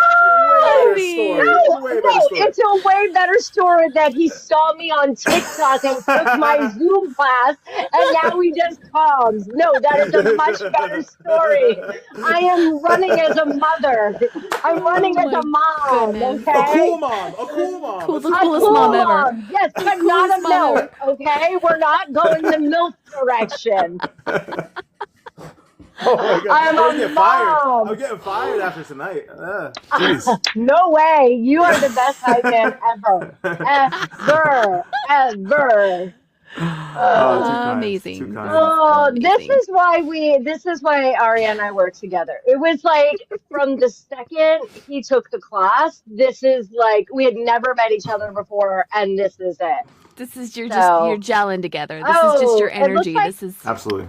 yeah, Arya, Pat Lynch says you're -4 demerits today. Yeah, I have a lot of demerits today. I acted out my own stream today, and I guess it's continuing in this stream. So I'm sorry for your viewers that they got to get a piece of my demerits today. I'm carrying it today. oh Yeah. man. Does anybody Yeah, play World nice. of Warcraft? Because 50 KP minus. No. Yeah. Yeah, seriously. 50, yeah, more than that, for sure. Absolutely. No, I grew up playing WoW as well. Yes. Me too. Druids for life. Did you play Yeah, Druid? no, I was No. priest. I was a shadow priest. You I was a shadow priest? through and Okay. through. Yeah. Alliance? Yeah, I don't know what you guys are talking about at all. Nerdy I'm really stuff, sorry. nerdy It stuff, sounds nerdy super moment. cool. So Is this like a Absolutely. Dungeons and Dragons like role playing game kind of thing? Close. Kind I of. mean, the you It's know, on the it's computer. not turn based. Yeah. yeah. Okay. I could talk Okay. about this forever. Don't get us started on this page. You don't want to get us started on this. We could go full Talk nerd here in a second. Listen, Like forever on this. fully. My husband plays Dungeons and Dragons with another group of dads, and the Okay. kids all go hang out together, and the dads play. Seriously, you just won major points with me because, like, I mean, yes, if you are down with the Dungeons and Dragons crew, then you're my people. I don't know what to tell you. Like, yeah, I that's mean, amazing. yeah, I think my kids' school has like 3 different kinds of Dungeons and Dragons like groups. They go to a science charter school. Nice. It's there's like 3 D&D, 2 chess clubs. Amazing. That's amazing. Oh, okay. Yeah, Awesome. good one. So Aria, tell yeah. me, you're dabbling into politics at this point. You're a comms director for an amazing candidate who's going to kick her competitor's ass. Like, we know that. Absolutely. Okay. Absolutely. So when she wins her seat, because we manifest that shit around here, when she wins her seat, Yeah. are you going to be joining her in Washington, D.C.? And if not, what is next for you? Like, that is a common question. Do you want me to plug my ears and you can get the answer? I'm like putting you on the spot here, but are we looking at Aria for president 2028 kind of energy here? Or... Oh, yeah, wow. We're aiming high, huh? I got a sticker for you, so yeah. So many things have changed in such a short period of time for me that it would be crazy for me to kind of predict what's going to happen a couple months from now, let alone like a year from now. But I can tell you that I was made, I thought there was a time where maybe I thought I was made to run, right? And maybe I was going to run for some type of office. But I think this experience with Paige, this experience online, doing kind of like this local activism and just kind of like this activism around populism, where I'm seeing a huge breakthrough in progressive politics, progressive politicians, people like Paige, who, something that Paige and I talk about a lot on this campaign is moral clarity, right? Like contrast. This is something we sorely lack right now. The ability to contrast someone like Maggie Goodlander, who she is running in that seat against, versus an incumbent Republican. What are the differences there, really? And I know there are differences. Obviously, I'm not going to sit here and say there are no differences. But the reason why these elections are so close and the reason why we are losing voters as a Democratic Party is that we aren't messaging correctly. We are selling ourselves more to disillusioned Republican voters and not to leftist policies that are actually popular with the country. They're popular with Trump voters. I mean, you don't have to talk about your politics at that point, because when you make people's lives, when you increase the material conditions of people's lives, they are statistically less likely to be racist.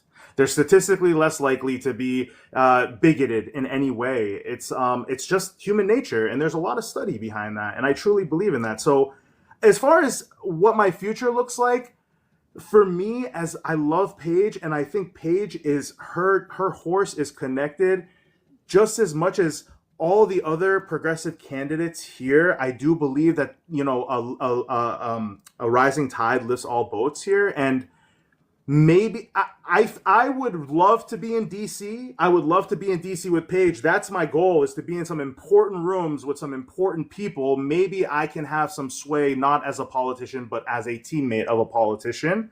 Or maybe I stay, and this is just the first step of a larger progressive wave, which I don't know, Jess, I'm sure you're a student of history. It's something I talk about to my campaign all the time, that we are in the Tea Party phase.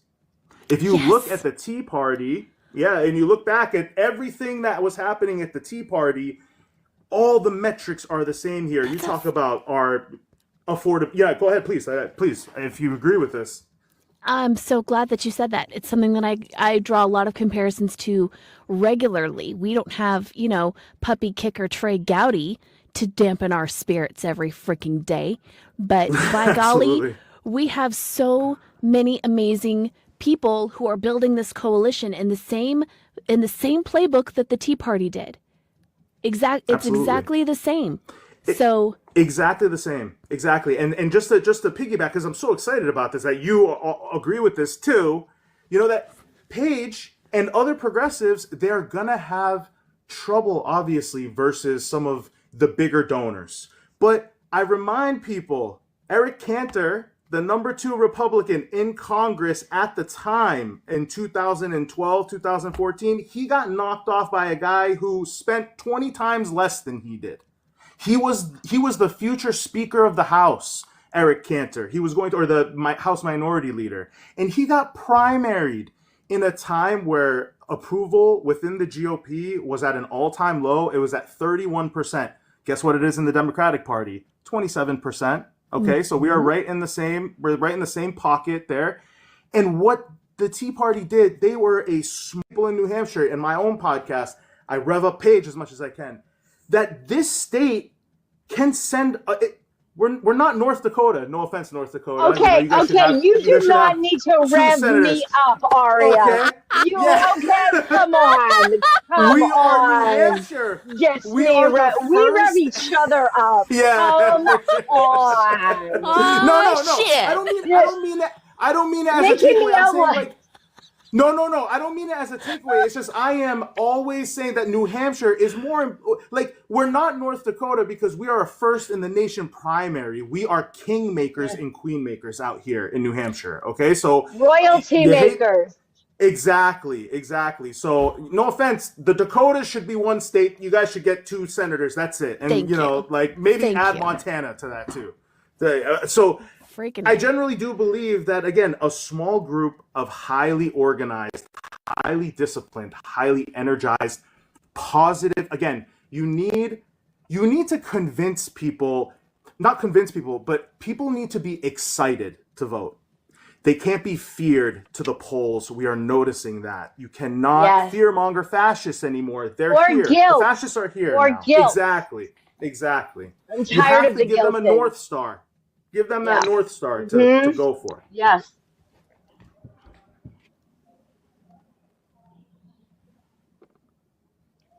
You would give a great political answer. Learn on the job here. Can you guys hear me okay? Yeah. So this happens from time to time. And I lose my sound in my booth. I think it's because I need a new headset or something. So I'm adjusting. We're pivoting right now. It's fabulous. Right? Echo. Yeah, there is a double echo coming in. Okay, hang on a second. Phone's dying, and all the things are happening. I need to turn this down. Is there an echo now? See, New Hampshire, whoever's New Hampshire talking here, this isn't Audio issues are a thing. We have these every day, so no stress Really, from right? us. No stress it's from us. not just Yeah, Aria, Marissa. Yeah. yeah, that's right. You're That's just right. bringing it in here, right? No, I'm the one. That's what am I up to, Pat? 6, the merits. Jeez, unbelievable day.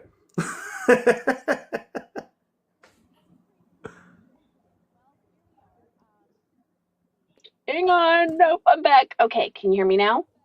Mhm. Yay. Okay, we got it working. Yeah, we just got to Yay. stay on top of our game here. I just don't know what else to say. So, okay, so Kayla sent me some questions that I wanted to ask you both. Okay, so I want to talk with you guys about like your number one issue. As voters, we have the luxury of being able to choose like one thing that really pisses us off and motivates us to get involved, whether it's human rights, whether it's housing, whether it's education, whether it's healthcare. We have the ability to, kind of selectively pick which one we're the most pissed off about. But as a candidate, you unfortunately have to be in every single bucket. Okay. Yeah. But what is like the one, like if you had to pick your favorite out of all of those awful, horrible things that are impacting Americans today, what would your number one issue be? hmm So I am gonna do a politician thing and not answer. No, I'm totally kidding. Oh, I get her. no, I taught her I well. I taught her well. What can I but say? Just no, kidding. but I am okay. I am gonna cheat a little, and that is because I'm a nurse, obviously, and so healthcare is huge to me. I've got the most expertise, and I've got the most no, there's expertise in knowing what to do, but also the Right. experience of having been in those experiences. But here's how I'm cheating because housing is healthcare, education is healthcare, food security is healthcare. Not being ripped away from your family by ICE is healthcare. Not being in a place where things are happening is healthcare. So I choose paid leave is healthcare. Childcare is healthcare. So I choose healthcare, Jess. That's fair. We'll allow it. Okay, okay, all right. Amazing. Yeah. Okay. So with all of these issues, and is that the same for you? I'm assuming that's the same for you as the comms director, Aria. Are um, you feeling the same way? Well, I'm gonna give like two quick answers too. The political answer is housing. I mean, housing is everything in New Hampshire right now. To be honest, Yes. it's 5 times more important than any other issue to the pollsters. Right. So I'm not saying the other things aren't important, but historically, housing is just it's hyper capitalism on fire in New Hampshire. You talk about like 0.6% rental vacancy, like homelessness is up 50%, evictions rates 50%. Paige listed all of that, all those numbers. But for me personally, I talk about this as much as I can, but what's happening in Gaza is very important to me. It's probably the most important thing to me. I am Middle Eastern. I'm first generation. I'm first generation American. My parents are both Iranian.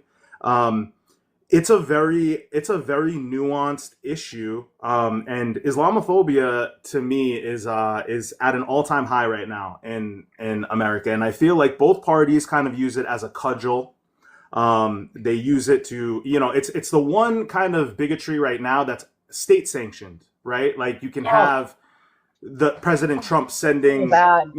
January Sixers to Dearborn, and then my algorithm is filled with liberals saying you guys got what you deserved out there.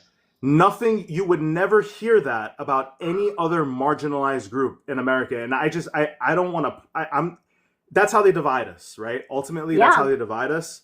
It's only the bigots are responsible for hate crimes because this isn't like the way it's even just spoken about in America, where they talk about how those things in Dearborn and Minnesota are acting out. That's how like even the liberals describe it. They're acting out. No, these are hate crimes, man. Like this is Yeah. terrorism. When you're burning the Yes. Quran, like and hitting bacon on these are there's no other group of people right now that takes it on the chin like that. And again, you're talking about 50,000 people, like 80,000 people. And you had 2 million Latinos kind of switch to Trump. You had 1.5 million African Americans. This is bigger than any marginalized community. This is the lack of democratic messaging to get people to the polls. You failed there. You failed your base. These are not historically, like Middle Easterners are not historically a leftist cohort. African American men are not a leftist cohort. Latinos, not a leftist cohort. This is your base. This is the base of the Democratic Party now you're not listening to. And I think these are the things that I just, as someone who is first generation and someone who's like deeply affected by the algorithm, and I have to like, you know, just remind myself that I have a lot of allies and that like it's always going to be giving me the worst stuff that's out there. But that's very important to me. The messaging is important. The moral clarity behind, again, you have one of your guests, which I just want to touch, Lisa. I loved what she was saying. Part of where I would maybe disagree with her just a little bit is that impeachment is there for a reason, right? And I do believe in doing the right thing when you can, as much as you can. And in this moment, I do believe that impeachment vote was the right thing to do. Is he going to get convicted? Probably not. But that's not why I would impeach, right? I'm not going for, because it's the right thing to do. And I'm glad that the people who voted against it put it on paper, because at some point you have to understand that there's no loss in you saying yes to the impeachment. If the impeachment is on the floor, Maggie Goodlander should be voting yes. They just called for your execution. I mean, it just, I don't know how else you're supposed to take it as a New Hampshire voter, that like this isn't controlled opposition. Like this isn't some type of script where they're punting the football back and forth to each other, right? Like it's just surreal to me. So well, it's not like the stakes don't matter either. Like these are we are a nation of laws. We are a nation of laws, and when those laws are clearly broken, clearly broken, there has to be repercussions for that. When you lie in front of Congress, there are mechanisms in place to punish people for doing that. Are they using those mechanisms? No, they are not. No. Like none of the mechanisms in place to keep this a nation of laws are being utilized right now. And for the life of me, I don't understand it. It's the moral clarity. It's just that one piece that I really just, there is a moral clarity here that is sorely missing from these politicians that Paige has in just the amount that like she is just a walking, like, you know, I don't have to carry a script. This is what I say about Paige. I don't have to carry a script as a non-politics person. I don't have to carry a script to talk about Paige, because I know like me and her, she's on the right side and she's morally clear about it, right? There is this kind of disruptive compassion phrase that we use, this, radical empathy. These are all active things. And sometimes they yell.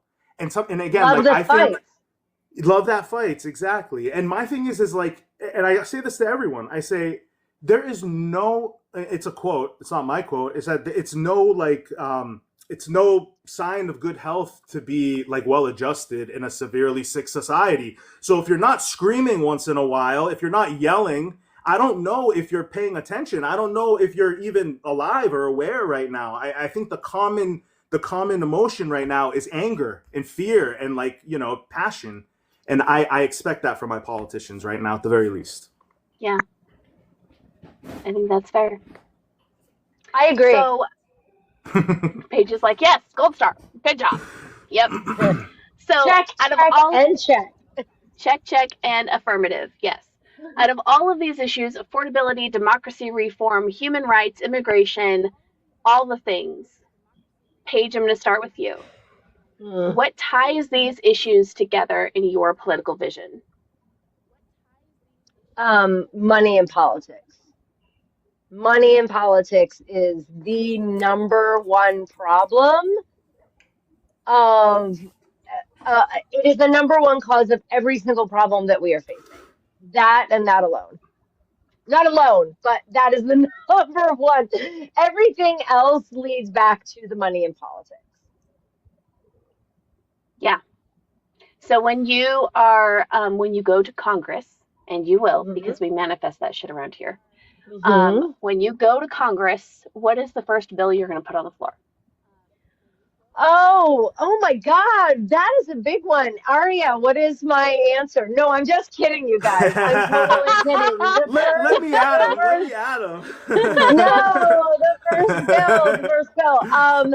So, and this is going to be like, I don't know every single bill that's there right now, and I know people are trying to do this. I will say that Medicare for All is going to be the first thing that I work on majorly. The other thing, which is actually something that is very popular across parties, and which I've said a little bit about, which is paid leave. I think we absolutely need, and again, it goes hand in hand. It's if you do not have the time and you cannot economically take the time to get well, then it also doesn't matter if you have health care, because then you don't have a place to live and you're not healthy, right? So I would say that paid leave is a very, very important thing to me as well. But healthcare is the first. I would give you a little food for thought.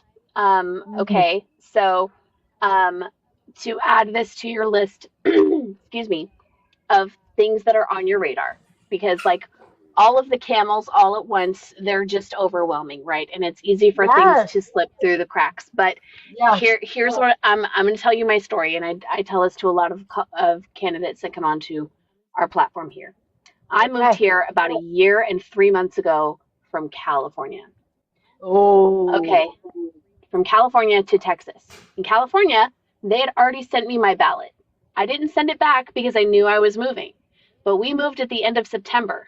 And I thought, I have plenty of time to get everything ready to get, so that I can vote, because they don't have mail-in ballots here in Texas. They don't have what they do. This is what they do. When you move from another state to Texas, they put you in a straw suit, and then they make you jump through a whole bunch of flaming hoops in order for you to exercise the promise that America made us, right? So not only did we come down here, in order to register to vote, you have to have a Texas ID. Well, in order to get a Texas ID, you have to set up an appointment online with their DMV equivalent, Department of Transportation, or whatever they call it down here. You'd think I've been down here long enough to know what it's called, and I don't. But you can't get an appointment. Like at the end of September, we could not get an appointment to get our driver's licenses, our Texas licenses, until February. And in order for us to be able to vote, we have to go in person to the voter registrar's office and fill out a form. It's like very old school. There's a little blue-haired lady behind the counter who's probably been there for 55 years, same lady named Marge or something, right? And she takes your paperwork and, oh, you're from California? I hope you're not one of those Californians, poor dear. All the things. And then you leave, right? And then on voting day, you get it's like voting day. And your polling place is 45 minutes away. You have to get in your car and you have to drive 45 minutes to your polling place. You stand in line for who knows how long, and everybody's there with their Ted Cruz signs, and like Ted Cruz signs outside the polling place. I shit you not. So you go in there. It's a mess. It's a mess. So we were able to. It was so ridiculous. We were able to vote, but it was so much harder, and it's something I absolutely took for granted in California. And I tell people this all of the time. Like, we should all have the same right and the same opportunity and the same experience exercising the promise of America. We should absolutely have I should have the same process to exercise my voice that you guys have in New Hampshire, and we don't. They're taking away polling places left and right in red states. They're making it so much harder with redistricting and gerrymandering, and so that people who are, you know, people of color have less voice than people who look like me. It's absolutely insane. So I would encourage you to keep that on your radar. States can run elections. I believe states fully should be able to run elections, but the rules have to be the same in every single state. In every single district, in every single precinct, everybody should have the same access to exercising their voice as everyone else, even playing field. Mhm. So that's my soapbox. And voting day should be a holiday, for fuck's sake. That's it. Absolutely, it should be. Yeah, and I will say that in rural, it's way worse in rural areas. I'm in rural North Texas, right? But if you go down to Harris County, there's polling places every 5 minutes. Like but Harris County is a blue county, so of course they want it to be. It's like the blue counties know that when people vote, it's going to be blue. You know, and that's why they're making it so hard. So if you get into Congress, please take this mantle that I am giving you, and absolutely. I think please do something to fix this.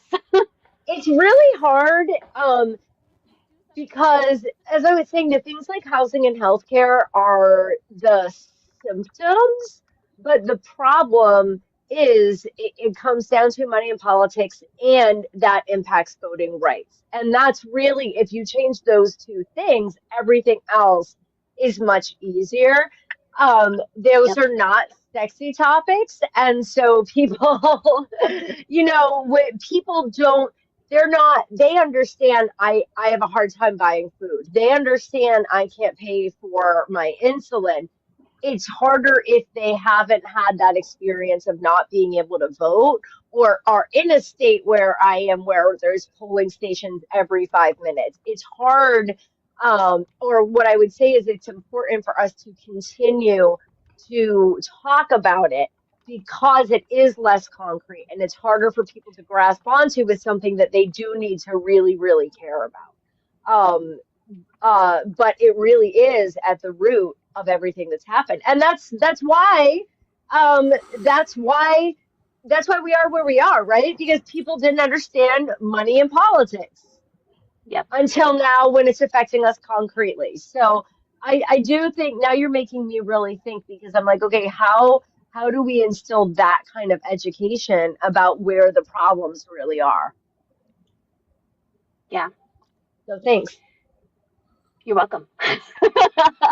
Yeah, and just to piggyback a little bit on that, and Jess, you mentioned it, is that if you have ever worked in a political campaign or have been connected to like local politics or any type of like organizing, like I was working for some of the candidates in New Hampshire back in the red wave midterms during Obama, and what they would always tell you is that when voter turnout is high, Democrats win, and when it's low, Republicans win. And that's the comment, and I like to tell my viewers too all the time that so you have one party that is trying to open the access, you have one party that's trying to close the access, and in New Hampshire, our problem is a little bit unique.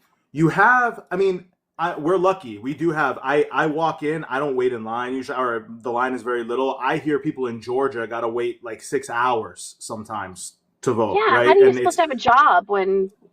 Exactly. And then like you can't leave line, and it's like there's all these rules. You can't even, they even made it illegal to feed and give water to people in some of these states while they're waiting in line. Well, I'll tell you guys, in my ward, as I was saying earlier, we have the second highest Spanish speaking population in the state. It is not required to have ballots in Spanish. It's not required. Yeah, it's not a requirement. That we can ask and request it, and they try to accommodate us, but they don't have to. So that is something that we want to work on in the state. There are folks who are working on that. Absolutely. And I think it provides like a bit of it provides a little bit of a different opportunity here in New Hampshire because, again, our primary vote is so depressed versus our general votes. Like, I think in 2024, we saw 30% of New Hampshire overall, like Republicans too, primary voters showed up 90+%, 93% or something showed up to the general. So we do vote in the generals in these elections, but there's just this kind of, we never talk about primaries, right? It's like kind of this, and even now there's just kind of this foregone conclusion that incumbents shouldn't get primaries. You know, you don't want to run against the incumbent. It's bad. It's like selected, not elected type politics, right? And that's not why, that's why we're here. You know, that like, it's just not enough. It's not enough of a contrast between what we have and what's on the other side of the aisle. Exactly. Bridget, I just wanted to say that I didn't bring up earlier when you asked about the childcare. We, for every single event that our campaign organizes, we have full childcare. So I can't bring childcare to the polls, but there's at least one candidate who understands how important it is, especially how important it is to bringing like working families, people with families need to childcare if they're going to engage. So it is something that is really is really a focus for me. There's so many candidates who I talk to who are moms, and they're like, when I bring my kids to these town hall meetings and I'm like holding my toddler, I get dirty looks. And I'm like, yeah, it's ridiculous. It's absolutely ridiculous. Like, what if they expect old rich white men to be in these positions of power, and they want us women to just sit back and let them have it while we sit home and raise the babies? Like, what the hell? So thank you for that. I will say in the New Hampshire State House, almost every year we do have somebody who has an infant and they bring them. And so last year we had somebody who had a brand new baby in November, and she came to the house in January. And she specifically requested to sit next to me because I'm a mom baby nurse. So I brought my ring sling, and for the whole session, I would give the baby her 11 a.m. nap in my ring sling so mom could take a break. Amazing. So I love that. That's what we're doing for each other. And, she was like, oh, so-and-so old man like growled at me. And I was like, let me at him. Like, he better not do that in front of me. Don't worry. So this is really, I actually, I was in corporate America for a little while, and I think we talk about work culture a lot, and we talked about how we need, professionalism is a construct, and we need representation, and, we need to make things more worker friendly and more, parent friendly and all of this balance. And those concepts have really not found their way into politics yet. And it blows my mind because that is exactly how we need to be looking at politics. And so I think the more that people like me and like that mom, the more we're bringing our kids and doing childcare, the more that we're going to start seeing that grow, like we've seen that grow. I'm not saying things are equal in the workforce for women, but we have been making strides. And I think that we're going to start seeing that a lot more in politics. And it's going to be good. Amazing. Well, it's always been traditionally that it's none of our business. Okay. Yeah. And but I'm of a generation where I remember everybody had election day off. Okay. I remember when the stores would shut down for at least 12 hours so everybody could go vote. I remember where the fast food places would shut down for at least half a day so everybody could go vote. I remember having off of school. I remember my mother having off of work. And she worked for the phone company. We're going to talk about a class of people that do not give Anyway. Yes. If I got sick, they didn't care. If, something went wrong with me at school, they didn't care. But, because she worked with all guys. She was doing a guy's job.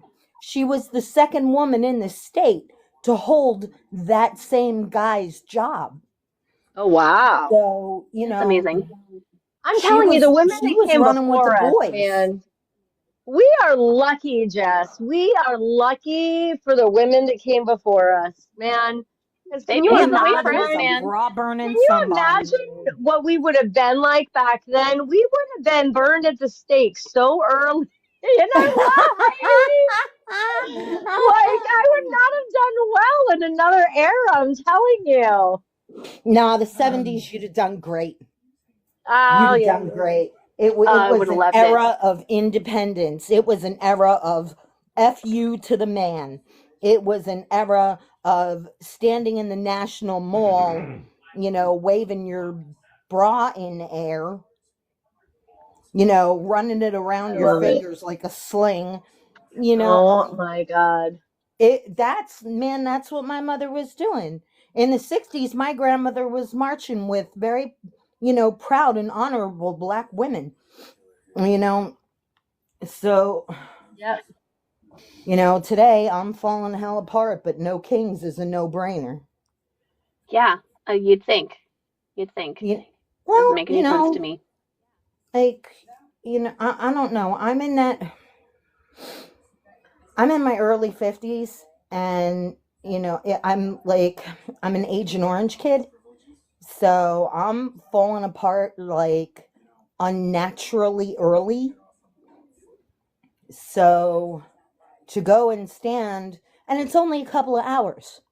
The big ones are like 6 hours, but the little ones are only like 2 hours.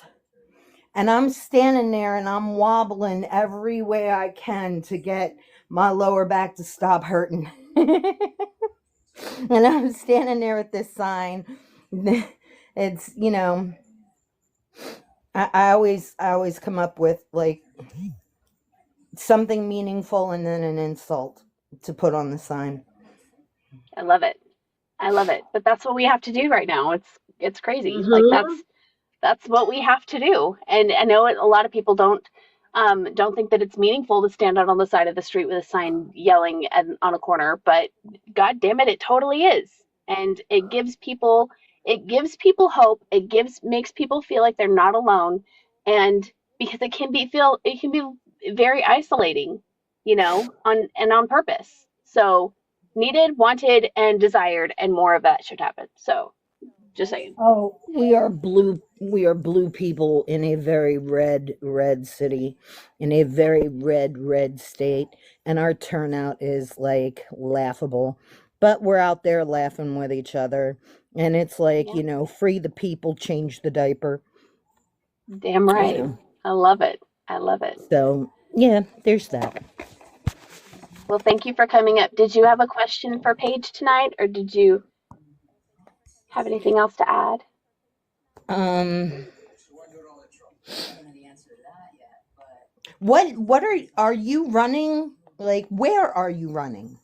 I am in New Hampshire, and we only have two congressional districts. I'm running in the second one, and that is actually, it goes the full length of the state from the very southernmost point to the northernmost point, about halfway up the state and everything west, Okay, so essentially. it's pretty significant.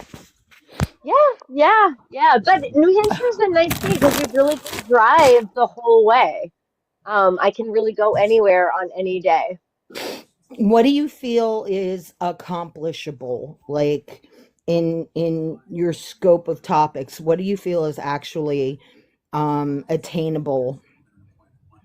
I probably, I'll say that I am an optimist, but I think it's important to be. And I think that we have been so guided by what we think we can pass. Not that this isn't a good question. I'm saying, like the example before, where if we can't pass it, we're just not going to do it. And I think that that is like conceding before you've even tried, and it allows us to continue being pushed back. So No, that's not I what I'm my saying at all. I'm no, saying no, but I'm introduce everything, but what do you think you're actually like? What do you think you're actually going to get the big boys to give in on? Well, that's what I'm saying is that I think that well, I'm just saying that I'm a little optimistic, is what I'm trying to explain, that I'm very optimistic. But I do think that we have a chance, not in this next term, maybe, but I do think we are going to have to get a better healthcare system.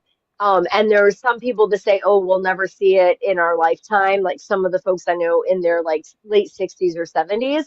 I disagree. I think we'll see it within the next decade. Will it be all rolled out? Not necessarily, but I think that we have to go to a different system. So I do think that that is possible. I think a lot of what we want to see is possible.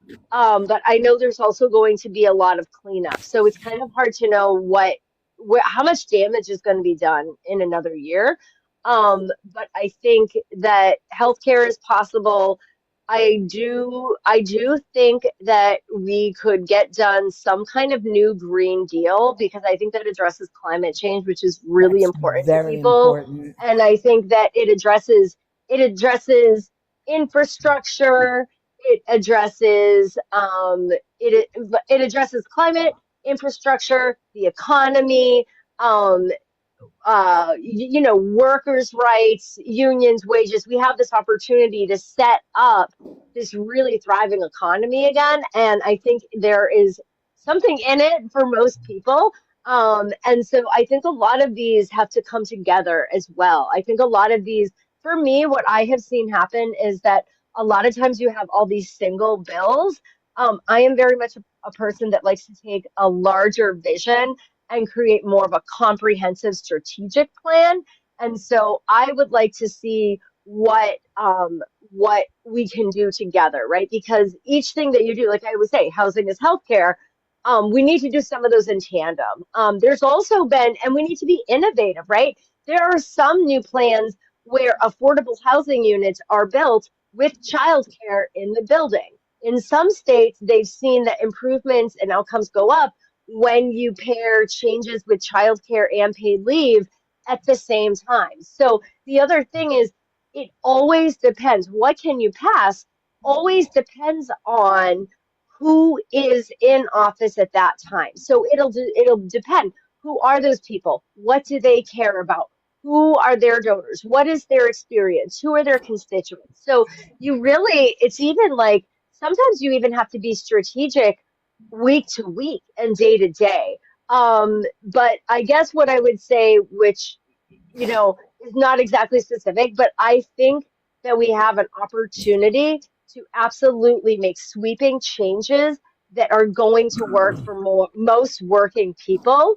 Um, I just don't know which ones are the ones we need to start with because that's going to be determined by more than me. That's sometimes there's things where I think, I don't think that any of us should make that decision unilaterally. I think a lot more of what we need to be doing, and I think this is a problem with politicians is I don't know that I should, not that I shouldn't answer that question, but somebody who understands and has humility understands that they don't know everything and that it's really important to bring in the stakeholders and the gatekeepers and the Who's people who are running? going to be influenced or make it happen Or something like that. because that will determine Oh God, I what can't you're able believe to it. do. I didn't realize that it was that tenuous that, what you can get through might be day to day.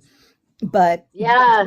from what I've seen is they've taken it apart pretty fast.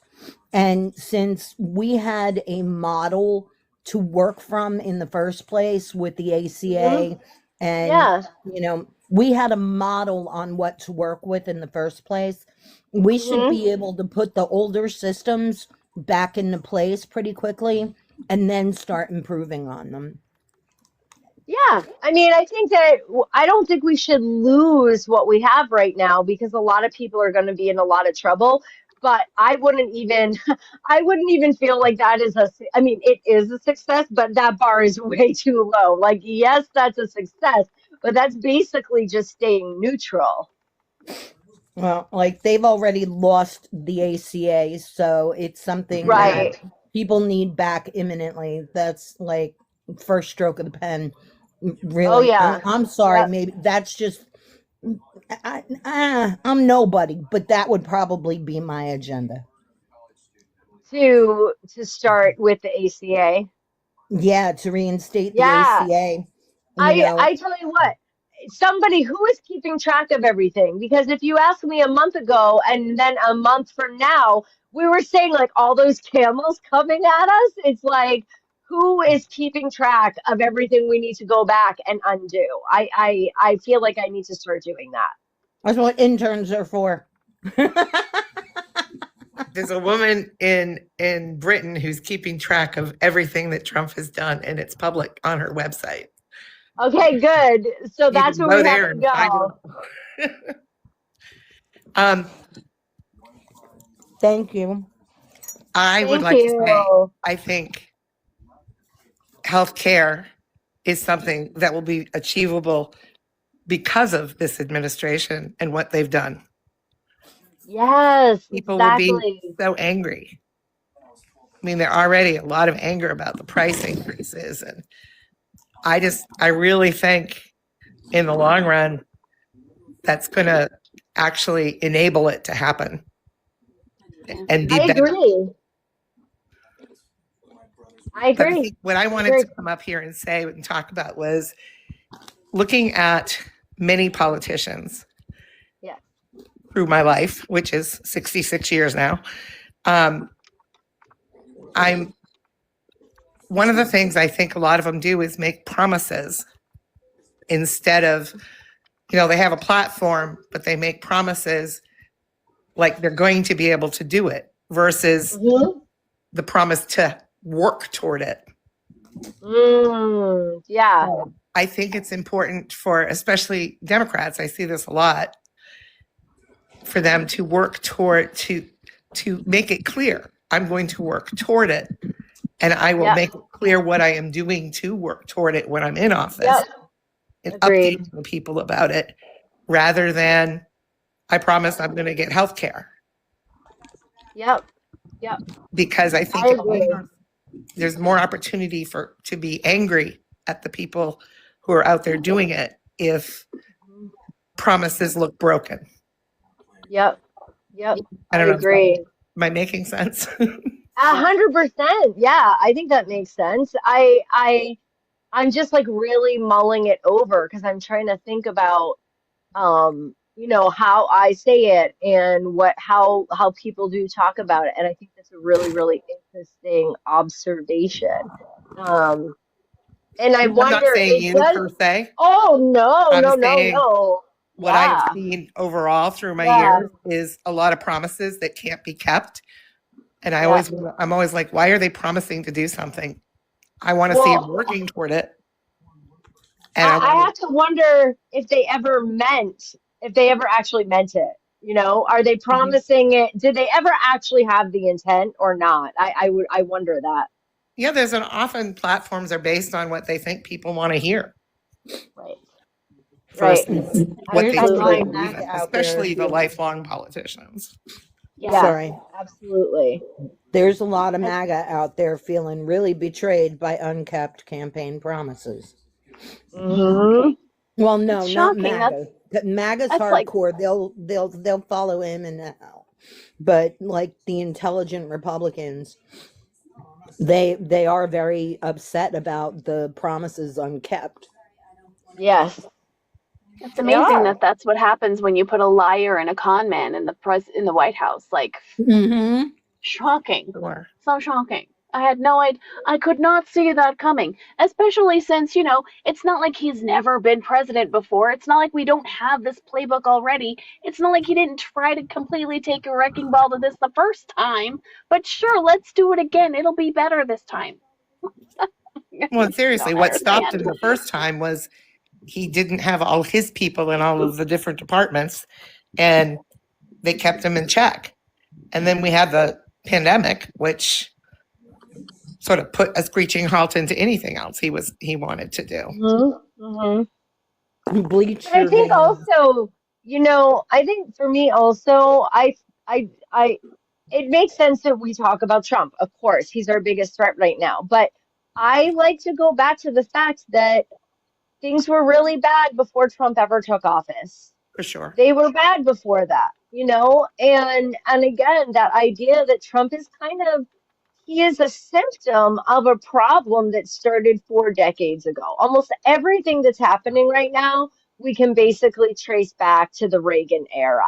And so what And I Mitch want to be McConnell. really careful about I want to be careful about what we're doing now. And this is why I don't want to let the Dems off of the hook, the establishment Dems, because what they did didn't work. Right. And right now, I think they like to talk about Trump a lot because that's them pointing in the other direction and they don't have to point at themselves.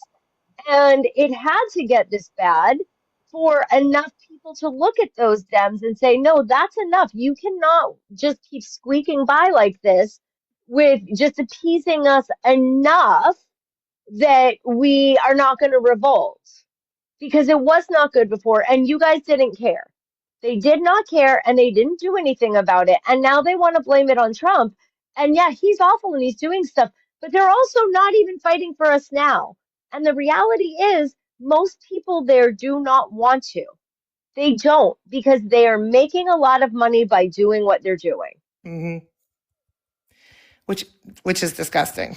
I mean, it is. The original intent of Congress, especially the House of Representatives, was to have, the farmer go in and be there for a few years and come back and a voice heard like that with not a career politician. Right. We are not the people's house right now at all. I don't know if I said at the beginning of this, I say it all the time. 2% of Congress are working people. 2%. Mm-hmm. Right. That's not enough. That's not enough representation. Well, another reason to get PAC money out of there. Yes, exactly. Money out of politics. I'm sorry, but one of the biggest problems I find is that they may be working people and decent people when they get in there, but within 2-3 years, they're making so much money that they're completely out of touch with where they came from. They were intended to be paid constitutionally. They were intended to be paid 1.5 times the mean income in their state. And, I'm sorry, but I think we need to go back to that. So these people never lose touch again. They just, no, they can't be allowed to get so filthy, stinking rich that they totally lose touch with their base and we're numbers to them and not humans. I agree with you, and I have a lot of people saying that, and I have never really paid attention to where people started, but there's a big piece of me that thinks, yeah, well, how many people really did go in with good intentions? Because it's such a small percentage of people who end up kind of corrupt, or excuse me, it's such a small percentage of people who start as low income that I have to wonder the folks who end up corrupt, they probably started at a pretty good income anyway.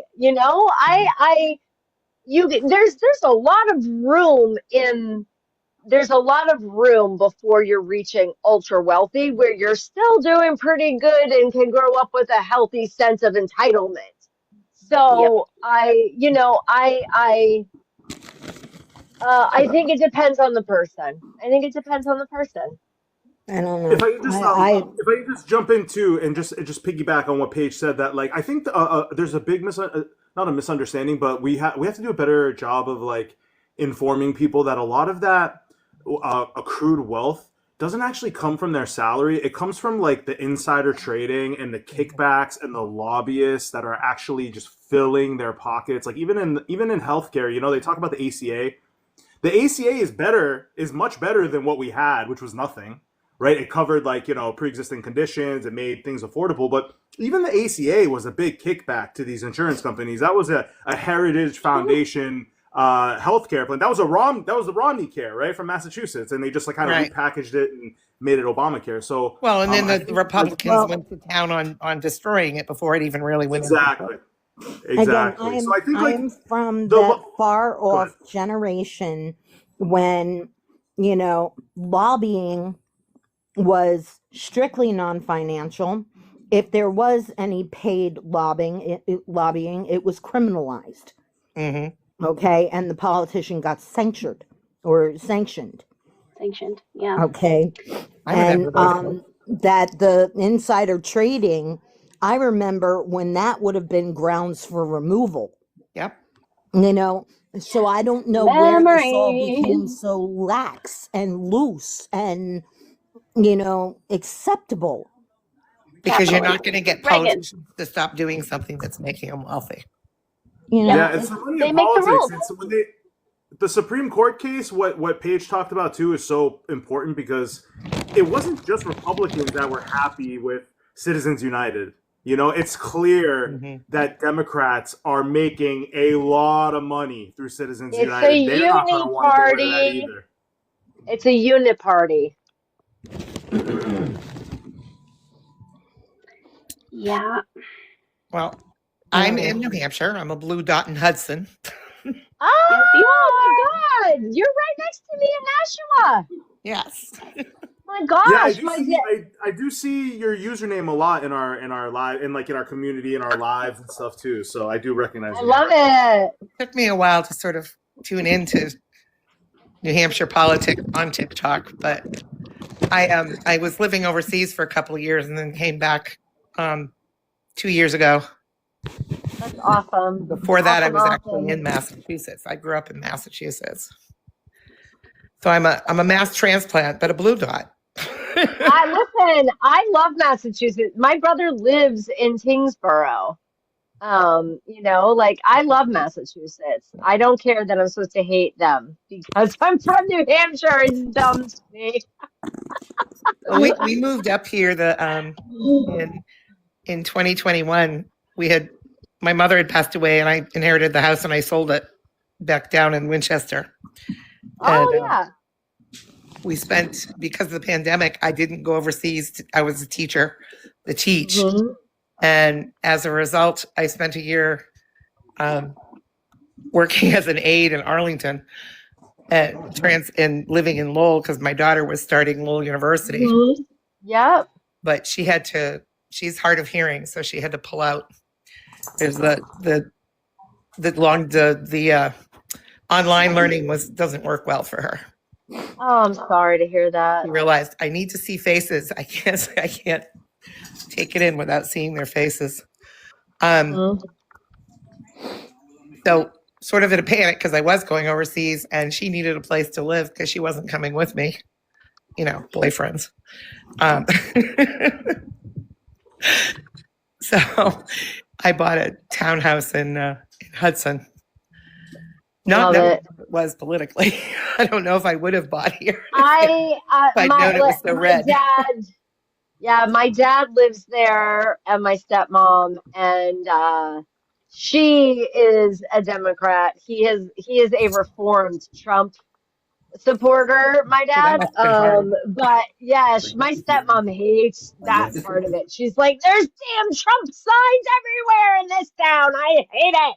I was working in Lowell the last couple of years in a school there because I'm certified in math, and I was driving, sort of back roads down to Lowell, and just going by through. It was triggering almost every day going by all those Trump signs.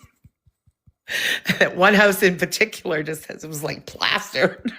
Oh, with hate for Dems. Yeah. We couldn't even get we could not get a Democrat to run for state rep in Hudson. We couldn't even get a Dem on the ballot because none of the Dems will run in Hudson because they know that they'll lose. It was to the point where the filing was on a certain day by 5:00. And at 4:00, the party was calling me and was like, "Do you know anybody that lives in Hudson?" And I called my stepmom and asked her to run. I'm like, "You won't win, but we want someone on the ballot." And she was like, "Haha, no." Like, I'm not doing that. Yeah, no, I'm actually a registered independent. and always Okay. have been, because I like to be able to make my decisions based on who the person is. Yeah, Um, yeah, yeah. but an interesting thing, when we registered to vote here in Hudson, my daughter, I lived in Morocco for many years, and that's where I was the 2 years overseas too, and taught at the American school there, and I adopted her from Morocco. So she's got citizenship. She got her citizenship when she was 4, through the adoption process. And we went down to register to vote. She brought her passport, which, she can't have had the passport without proof of citizenship and all of this stuff. They were like, no, you have to bring us your citizenship paper. They wouldn't let her register without seeing a copy of the citizenship paper.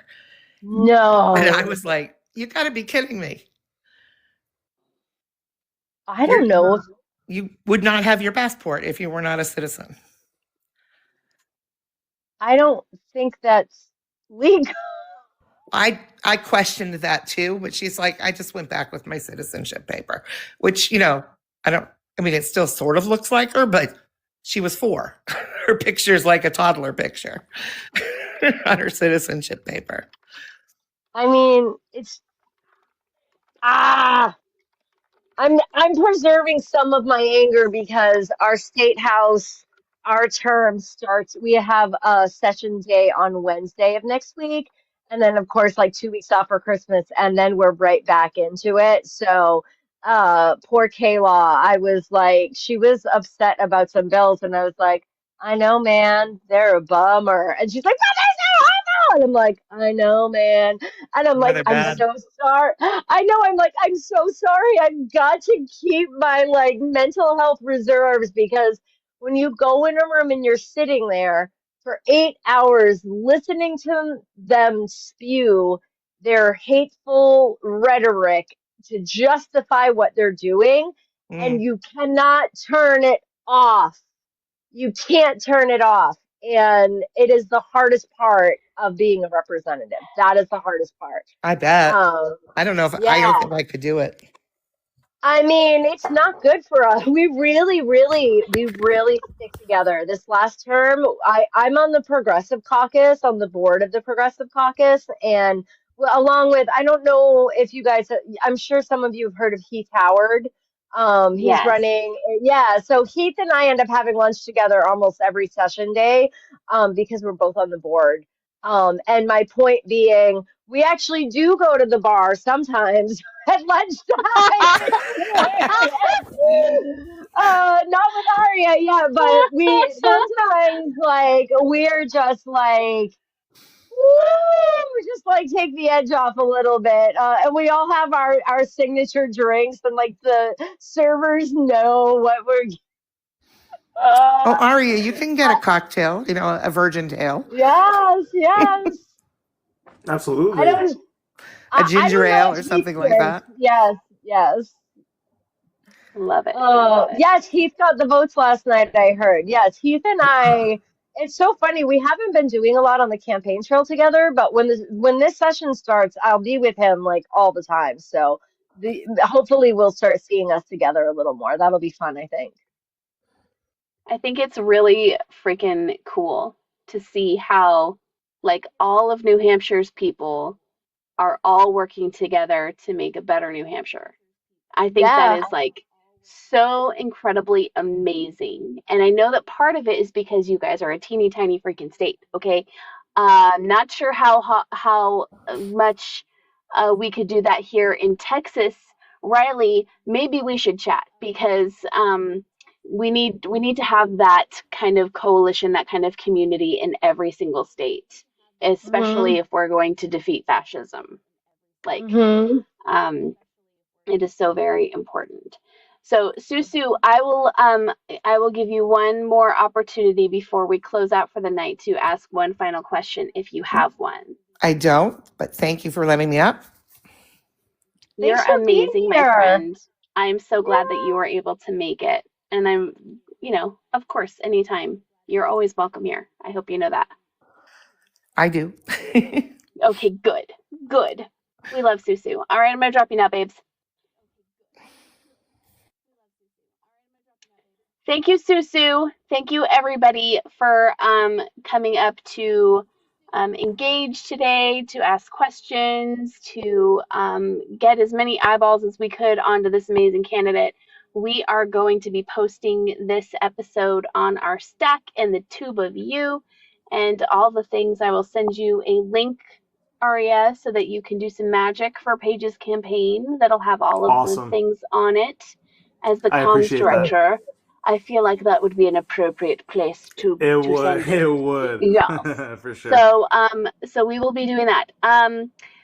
Okay, so before we go, because we're out of time. We've been out of time for a while, and I appreciate you taking the extra time with us. It's supposed to be an hour-long interview. We can all laugh about that, right? Never if Aria and I are involved. It flew by. Ever. Yeah, we had a blast really here with you. We couldn't even tell. It was great. It was great. Let's do this again for sure. You have the booking link.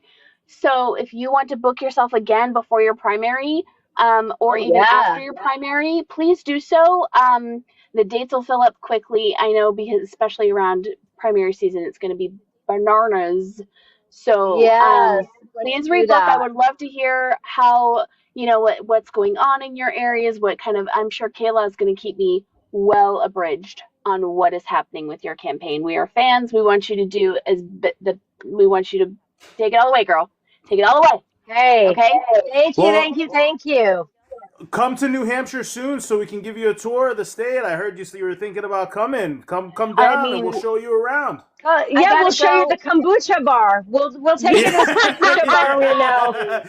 Yeah, I gotta make a trip up there at some point to see my bestie Kayla. So yes, we will definitely make that happen. I will bring cinnamon rolls. Great. It will be amazing. No nuts for you though, right? Like no nuts on the cinnamon rolls. I'm just no, I love nuts. I like walnuts. I'll take walnuts. I'll take nuts in my cinnamon rolls. I love it.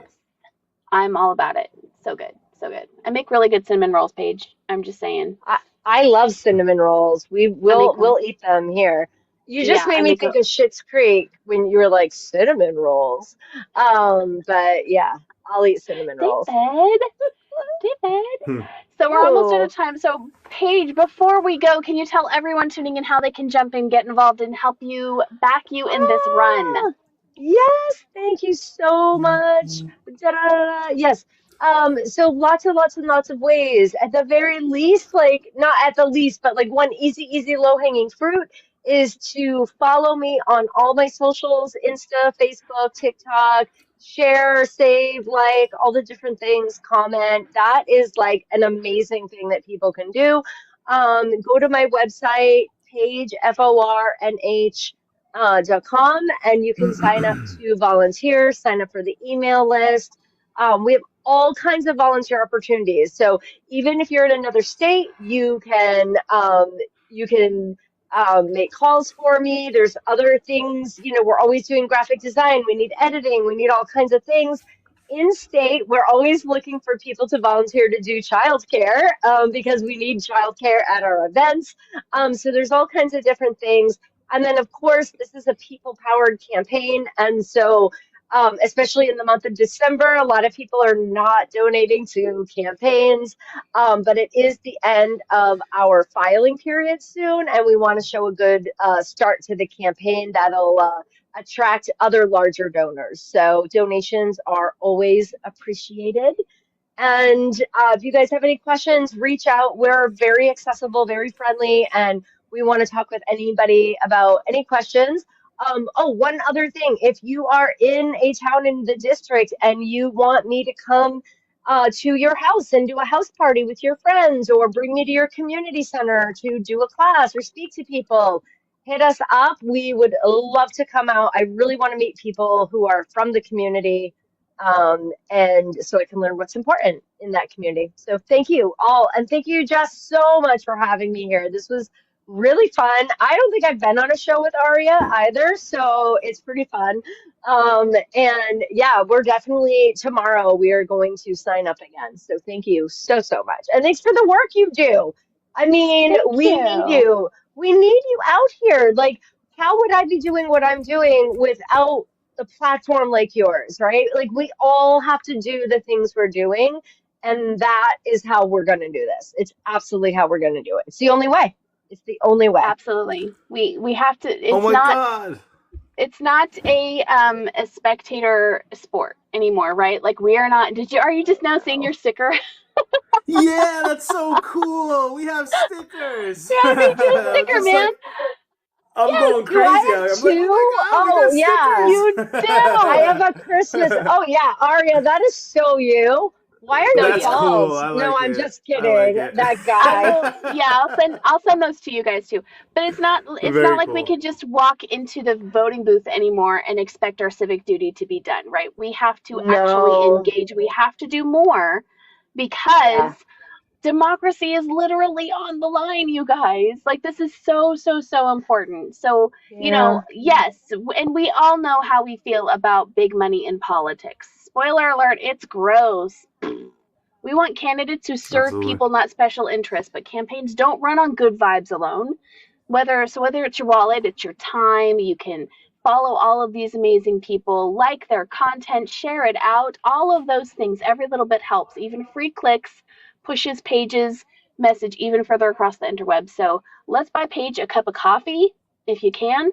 Like $5, everybody can handle that, right? Like $5 is not, it's not that big a deal. So yes, let's make it happen, and grassroots have to stick together. We've got to, the money's got to come from somewhere. So yeah. And if you all ever want an inside view of what's going on in New Hampshire politics, progressive politics, we do have a live stream. My friend Marissa and I, we run a live stream on TikTok, on Twitch, on YouTube, Monday, Wednesday, Friday, 12 to 2 p.m. Eastern. Those times might change as the legislative season starts, which is starting. And on Wednesday, actually, let me just plug that Wednesday, I will be with Paige and I will be with Marissa, and we will be at Veto Day, which is the 17th. Veto Day is the day where the state house comes back into session, and they have a session and they go over the governor's vetoes, and it's going to be a great time. It's going to be a great time to talk to voters. It's going to be a great time to talk to state reps there. And if you want an insight of what's happening in New Hampshire, please join us. We'll be live. Mm-hmm. And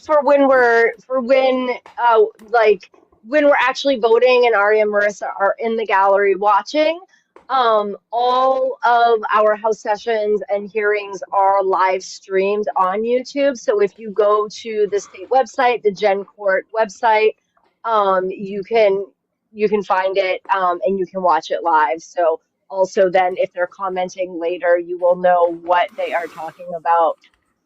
Incredible. Can I have the link to that so I can put it in our Discord? Absolutely. Yeah. Can you get it, Aria? Do you want me to know how to find it?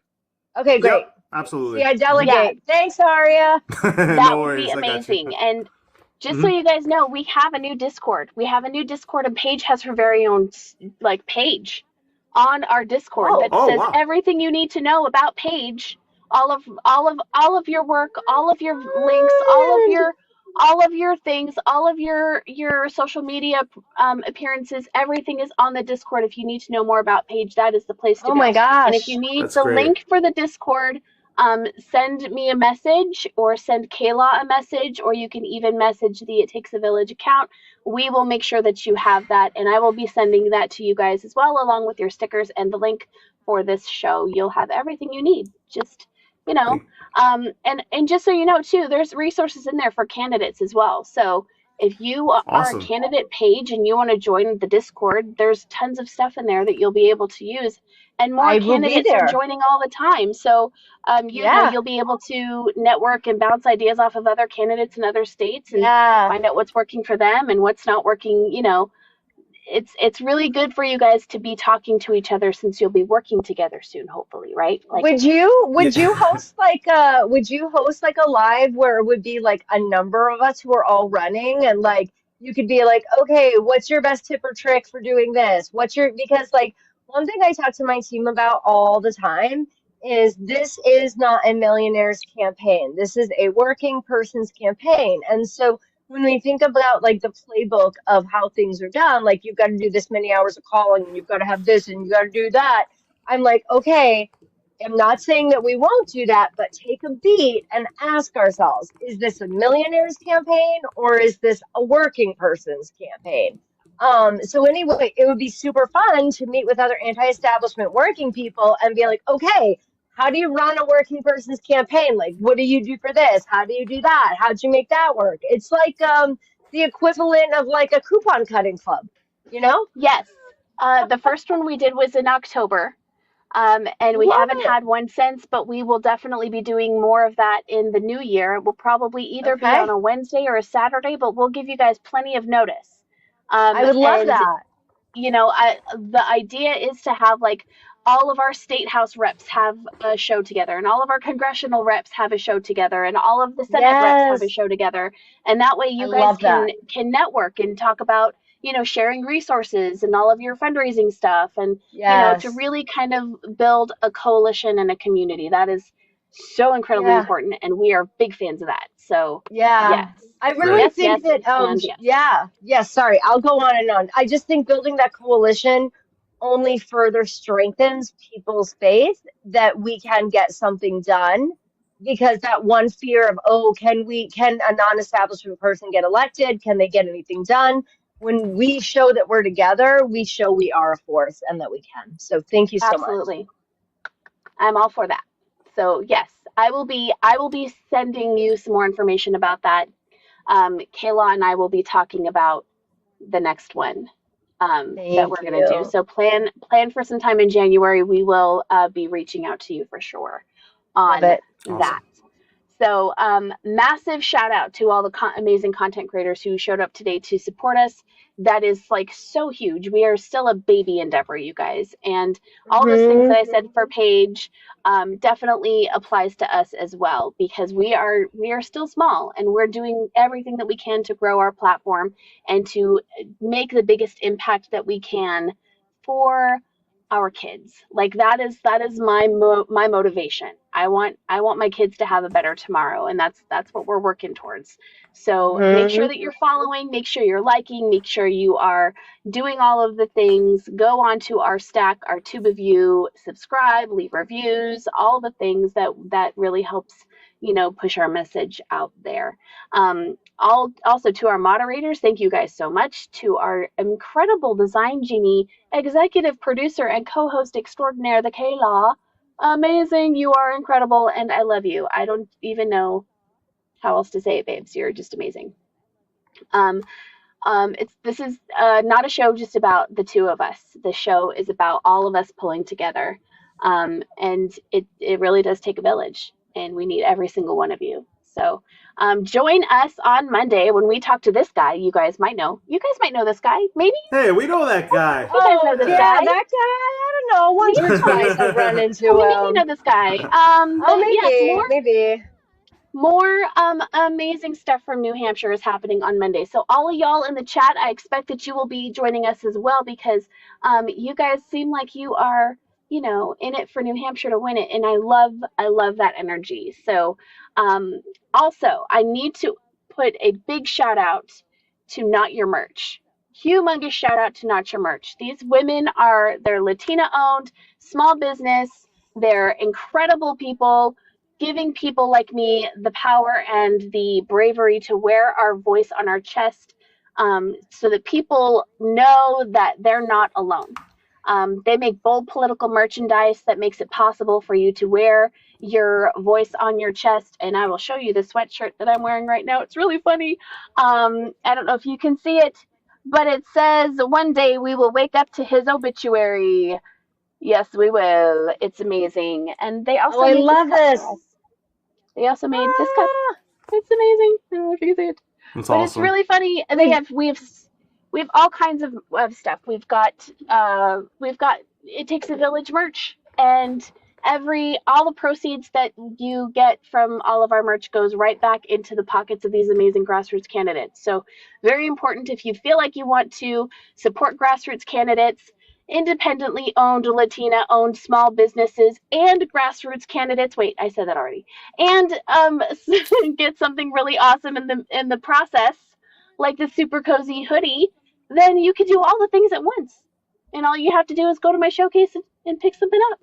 So, yeah, pick out your favorite things. They're all amazing, and every little bit helps. So thank you all so much. I really appreciate that little commercial there for us. And if you guys need merch, then you can definitely reach out to Fabulous Finds, who's here in the chat, who will help you with all of your merch needs. So, Oh, I love that. That's awesome. yeah. Yeah, thank you. Yeah, they're amazing. So yes, on Monday we have John joining us. Be sure to follow us on Substack, Apple Podcasts, the Graham Tube of You, and if we can make a quick plea, just like pop on over there if you can, leave us a little review. It helps get more eyes on our content and more ears on these incredible voices. Paige, thank you so much. I am a humongous fan of flipping tables and turning things on their heads and making noise and being really, really annoying to people. So hang on. This is so annoying. It's like, here's a puzzle piece you have to put together. Here, Yeah. Yeah, TikTok does all the weird things. So thank you so much for taking the time with us today. Thank you for taking extra time with us today and answering all the questions. You are so fantastic. And we need more people just like you running. And I hope that you hear that often. We need more people just like you running. I had Kate with the Can't Win Victory Fund on Wednesday, and she said that to convince a woman to run for office, you have to ask them like 7 times or something like that. Yeah, it's in a order lot. for them to do it.